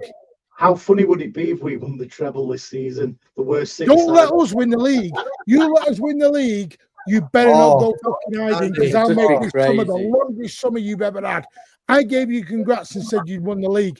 Fine, I'll run with that. If you win it, you win it. I said I'd do it. But I'll tell you what, if City win the league this year, long fucking conversations we're having. And do not go hiding on the rock because I'll turn every rock under. And this includes Arsenal sympathiser, Terry, I love Arsenal fluers. Because you've chatted more shit about Manchester City and then sit there and go, oh, I know everyone hates me. No, because you're an Arsenal sympathiser. That's what you are. They're assholes. Guard of honour at the Etihad. You're getting fuck all at the Etihad except a spanking. Ooh. After dark. It's after dark. Kevin Keegan. Kevin Keegan. We'll beat him. Let's go Bournemouth. Nah, I'm not having it. They've given it all that to us all season. And I turned around and I gave them a lot of respect. And then the amount of bullshit that's come out of their mouth in the last 24 hours is embarrassing. It's embarrassing. It's been more than all season, mate. It's been for a couple of seasons. No, they were winning a quad. Now they're winning a treble. Now they're winning. What are you winning now? Oh, because I want to win the big two. You haven't won the big two. You haven't won one of the big ones ever. The other one you haven't won in 23 years. But because you've got the Man United fans spreading your arse cheeks and licking you deeper than they do whoever else, ain't my fault. You've got Liverpool fans spreading their cheeks for you. Why? Because they hate Manchester City. They're more obsessed with Manchester City. You know why? You know why? Because we've made your life a living fucking hell for 10 years by showing our armpits by lifting silverware. We've had Brasso's been sold out in Manchester over the last 10 years because we've been polishing fucking trophies while you sat at home polishing your knobs. Nothing else. Martin, we don't use Brasso on silver, mate. Whatever. What the fuck? I just well, that's the difference. We polish trophies. You polish your knobs and watch us. I polish me, yeah. Not with Brasso, though. Has somebody got a cuckoo somewhere? It's governor. Yeah, it's governor. that cuckoo's probably an Arsenal fan saying, it's only the FA Cup. It's a cockatoo. I thought I was going cuckoo then. But he speaks. Whoa, don't use Vicks on knobs. Jesus. Whoa, sunshine. Whoa, don't be using Vicks on knobs. That's the same. That's the same FA Cup, by the way. That they wanted to be part of the treble, by the way. So it's all a waffle, isn't it? A lot of waffle. Yeah. The first one is so hard to win. It is. You know what I mean? So hard. Well, Listen, I ain't giving Arsenal praise. I've said we win the title, congratulations. But I'm sorry, all I've heard for a whole year is the greatest, deepest squad. And then they have the nerve to go, did you see the team we had out yesterday? I thought you had this alien amount of squad. That was amazing. Yeah. Fucking Ben White, Gabriel, Buddy Havertz, fucking Jesus. Are you kidding me? Fucking really? Jesus. Anyway, guys, I've got to bounce. Got to go. Governor. Yeah, we're going to end in a minute anyway. Martin, it's, believe it or not, it's Silvo, not Brasso. I just had to Google it, sorry. That's fine. But it's like I said. And him on Anfield agenda, the only thing he's had this year is 3 spankings. Yeah. Do you know where Mark Gay didn't? Do you know why Mark Gay didn't want to join Liverpool? Because he'd rather kick your ass 5 times. You can't see me. Okay. We might be a fake club to you, but you know what we are? The most successful club in the last 10 years. So Liverpool, Arsenal, Man United fans, sit back and watch. We're serial winners. You sit in our shadow and enjoy it. Martin, you need a cuddle again, don't you? Yeah, no, I'm fucking enough for this bullshit. He does. Well, like I keep saying, when Arsenal win the league, all they will be put down as is the worst league. It's been the most shittiest league, and that will grate on them. They'll go, "Oh, we're not bothered," but it's not. It won't be just City fans saying it. The whole footballing world, apart from Arsenal fans, are saying the Premier League this season has been absolute shit. Yeah, and it's been enormous. By the way, Southampton road set because they've got a game on Tuesday against. Was it who are they playing on Tuesday? Luke, you'll know that. Wrexham away. Wrexham, because fucking Wrexham's more important than your dead club. On the playoff, mate. Yeah. I beat with like Ross Stewart up front. Ross Stewart. Ross. Sunderland. Ross Stewart. Ross Stewart. What even worse? I was going to say he was in that Maggie May. Anyway, right, we're going to end it there. Thank you, gentlemen, for coming on. I've had my rant. I needed that because I've been pissed off. Any Arsenal fans want to come and have a go at me in the chat, bring it on. But all I say is you better win the league. If you don't, you better go and find the deepest, darkest hole you've ever got. Pressure's on. Because I promise you allowed City to win this league. You better all fuck off and go to the World Cup and watch some games. Is that your wallet? No, that's my missus's purse. I know. Have a great week. This person's got a deep dark hole that never money just goes into and never comes out. Say nothing. Oh, you can now. You're all right. You're free. Best way. Why have you got the mugs all like that? It's with a show stuff. Did you do a show tonight, Andy? No, I didn't. Couldn't be asked. Lazy bastard. Listen, Look at him. Easter Sunday. I'll have the weekend off. Just, I don't do it for money. I just do it for shits and giggles. And then when I see your rant before, I've just thought, I'll just go and take the pin out of the grenade. Throw it in, run. It was you and Elliot who wound me right up tonight. Well, I got you. That's why I will repeat to say people what I did. You was fun on about people having opinions about they want this player, they want that player. I said to you, which player would you want, Martin? And you give us some players. That's exactly as people in the chat. Yeah, but I'm not selling fucking 75% of the squad. 50%. Look at him. He gives up his season ticket and becomes a fickle Twitter expert. His opinion. Hey, us fanboys know more than you who go. Hey, good atmosphere yesterday, by the way. Great. It was until Liverpool fans went after 60 minutes. Yeah. Did you go with them? Did you go with them? No. Have we got the green man again? Hey, I might get there in time. Bloody hell. Well, Tone's going to this one. Funnily enough, it's Southampton, isn't it? He will go to this one. Oh, yeah. He'll go to this one. It's his second team. He'll probably get an half and half scarf. Yours is United. Okay, now the amount of half and half scarves that were about yesterday. It should be. Do you know the funny thing is about these half and half Shocking. scarves? And I can bring my missus and my son in on this as proof. Right, you know where the tram stop is. You'll know this, and at the top tram station, they have this scarf sellers there, don't they? Yeah. Woman goes up, mank. How much are you half and half scarves? £5. Kid you not? And by the way, I'm being deadly serious here. Chinese fella goes up. How much you half and half scarves? 20 quid. Jesus. Hey. Because my missus turned around and went, so you just done that? I went, yeah. He went, charged there a £5 and he's getting charged 20. Knock right off. What? That will explain when I go into a Chinese chip. I always get half rice, half chips. No, and I don't mean because it was Chinese, by the way. I think they saw a local fan from abroad or not doesn't come, will charge them. Tourist. You know what you have to do when you go abroad and you go on holiday and they see a tourist and they always charge that bit extra. Yeah. I think that's what they did yesterday. Can I just say, Martin, as well, before we disappear? I'm seeing a lot of love for our show. I think we may be doing one tomorrow night at 7 o'clock. He was inviting me on, but he don't invite me on anymore. Anne-Marie hated you. Just say it as it is. Why don't you? That was actually true. Sorry, I thought you'd already ended the channel, then.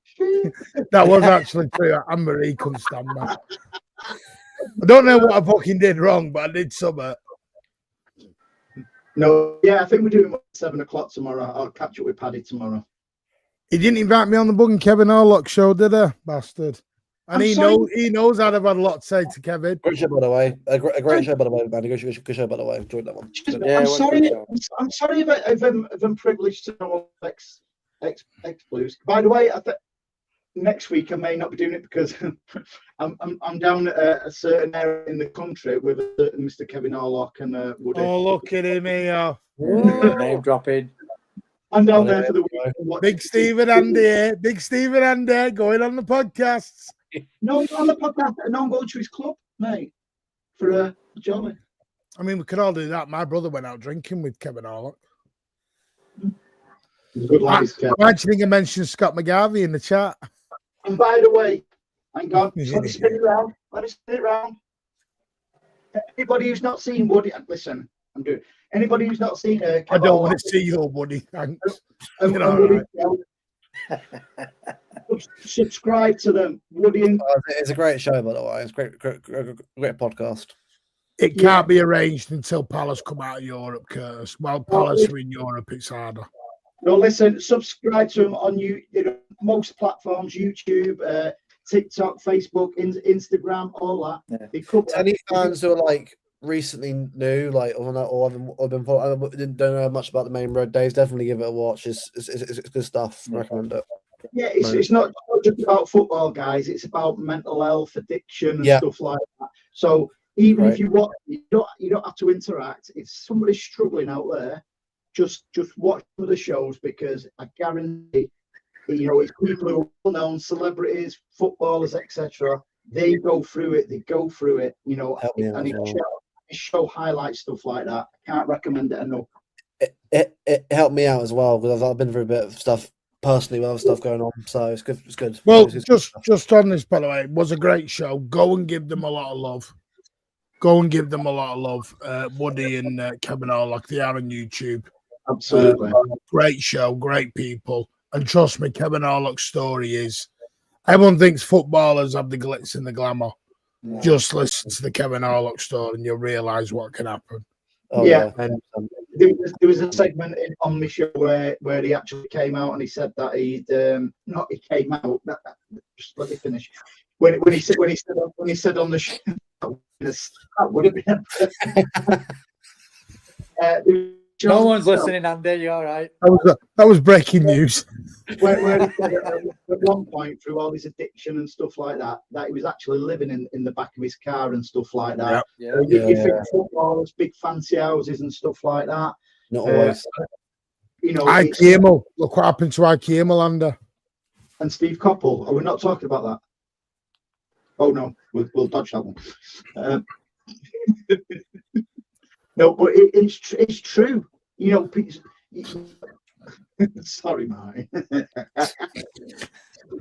was a reason he only lasted 33 days, people. Anyway, we move on. That's another show, isn't it? Go and give. Allegedly, these rumours. First on the Man Q. Allegedly, Andy. No, MCFC that 320 podcast said it. Come after me. Go and give Woody and their podcast a lot of love. They've helped so many people, and they will continue to help a lot of people. You don't need to subscribe to my shit. Go and subscribe to theirs. Oh, by the way, yes, we do. We did a watch along for the derby. I was going to try and do a watch along because it's Bank Holiday Monday. I've been away for the weekend. I'm back now. But we were going to do, but the kickoff's at 4 tomorrow, isn't it? 5 tomorrow. I think right. They're playing Birmingham away in the Women's FA Cup tomorrow. Who's that? The women's football. Yeah, Birmingham City away, FA Cup game. Birmingham City away in the FA Cup. So I will record that and watch it, and we'll talk about that during the week. Also on Friday, if I can, I am going to do. I think it's this Friday. A watch along of the FA Youth Trophy under 18s against Blackburn Rovers. We're going to try and do more stuff on the channel for the youngsters and for the women, especially into next season, because the women are 9 points clear at the top. They are virtually going to win the title. Yeah. Arsenal will, because they're 9 points clear as well. No, it's different. Very different. Oh, let's not talk. No, equal pay and all that. So we talk about them equally. No, our women get the job done. Yeah. Once our women are on top, they never come off. Sorry, for God's sake. Here we go. Now, our women ride it right till the end. Jesus Christ. You know what? In morning, do you? Hang on, it's naked. This is what I fucking shouldn't do. This is why I shouldn't be doing women's games. I kept it together on that watch along. God knows what the jokes. Sorry, I'm sorry. I apologize. Respect. Do you want coffee? Some of the football they're playing this season is really, really good. I watch as many as we can. Some good football, mate. Yeah, I've been watching. Casper is a good player, right back. DC said no word of a lie, but I don't know what she's saying that on.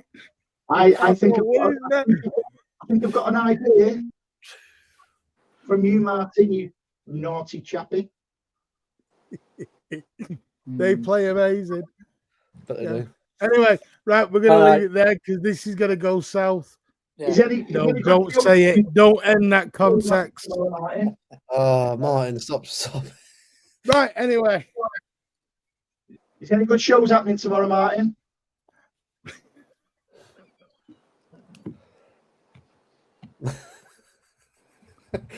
Are you sure that's only coffee in that cup?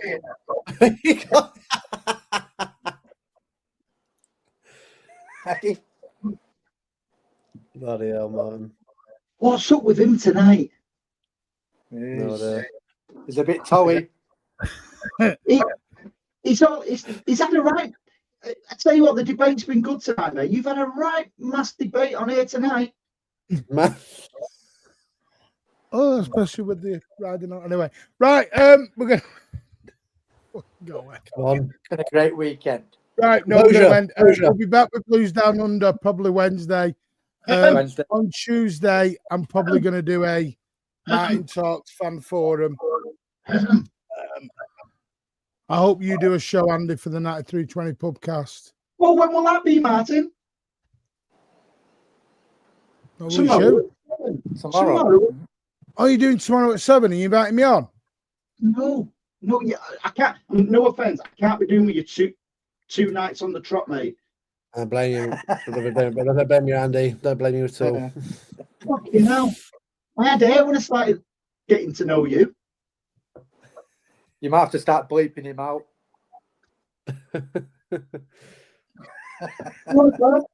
I used to have hair like that when I used to start getting to know Martin. And now, he had friends before he knew me. Anyway, the only mates you've got are in your wallet unused. Anyway, have a great week, on. Sad thing is, it's fucking true. Anyway, right, we're gonna.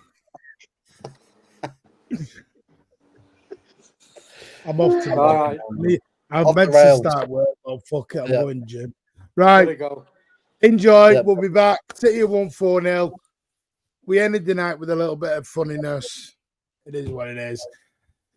Smash those likes on your way out. Hit that subscribe. Road to 8K. We love you all. We'll be back. Not in my lifetime, Luke. Go and show them a lot of love. Hit that subscribe. Same with Andy 9320 Pubcast. Go and show him a lot of love, despite what he says. Does a brilliant show. Only invites on his favourites, though. Governor will be back on Blues Down Under probably Wednesday morning for the UK. Who else? And obviously go and give Woody and Harlock a lot of love. Yeah. Brilliant. And don't forget, loads of shows this week. Blues Down Under, Stateside Wednesday, Thursday night chat, and Friday we're back with Blue Tone, Big Steve and me. Maybe Pulpy hopefully with the 90-minute show. And then on Saturday we have got a City Chelsea watch along as well with me and Tone. Can't wait. So take care, and as always, up the Blues. Up the Blues.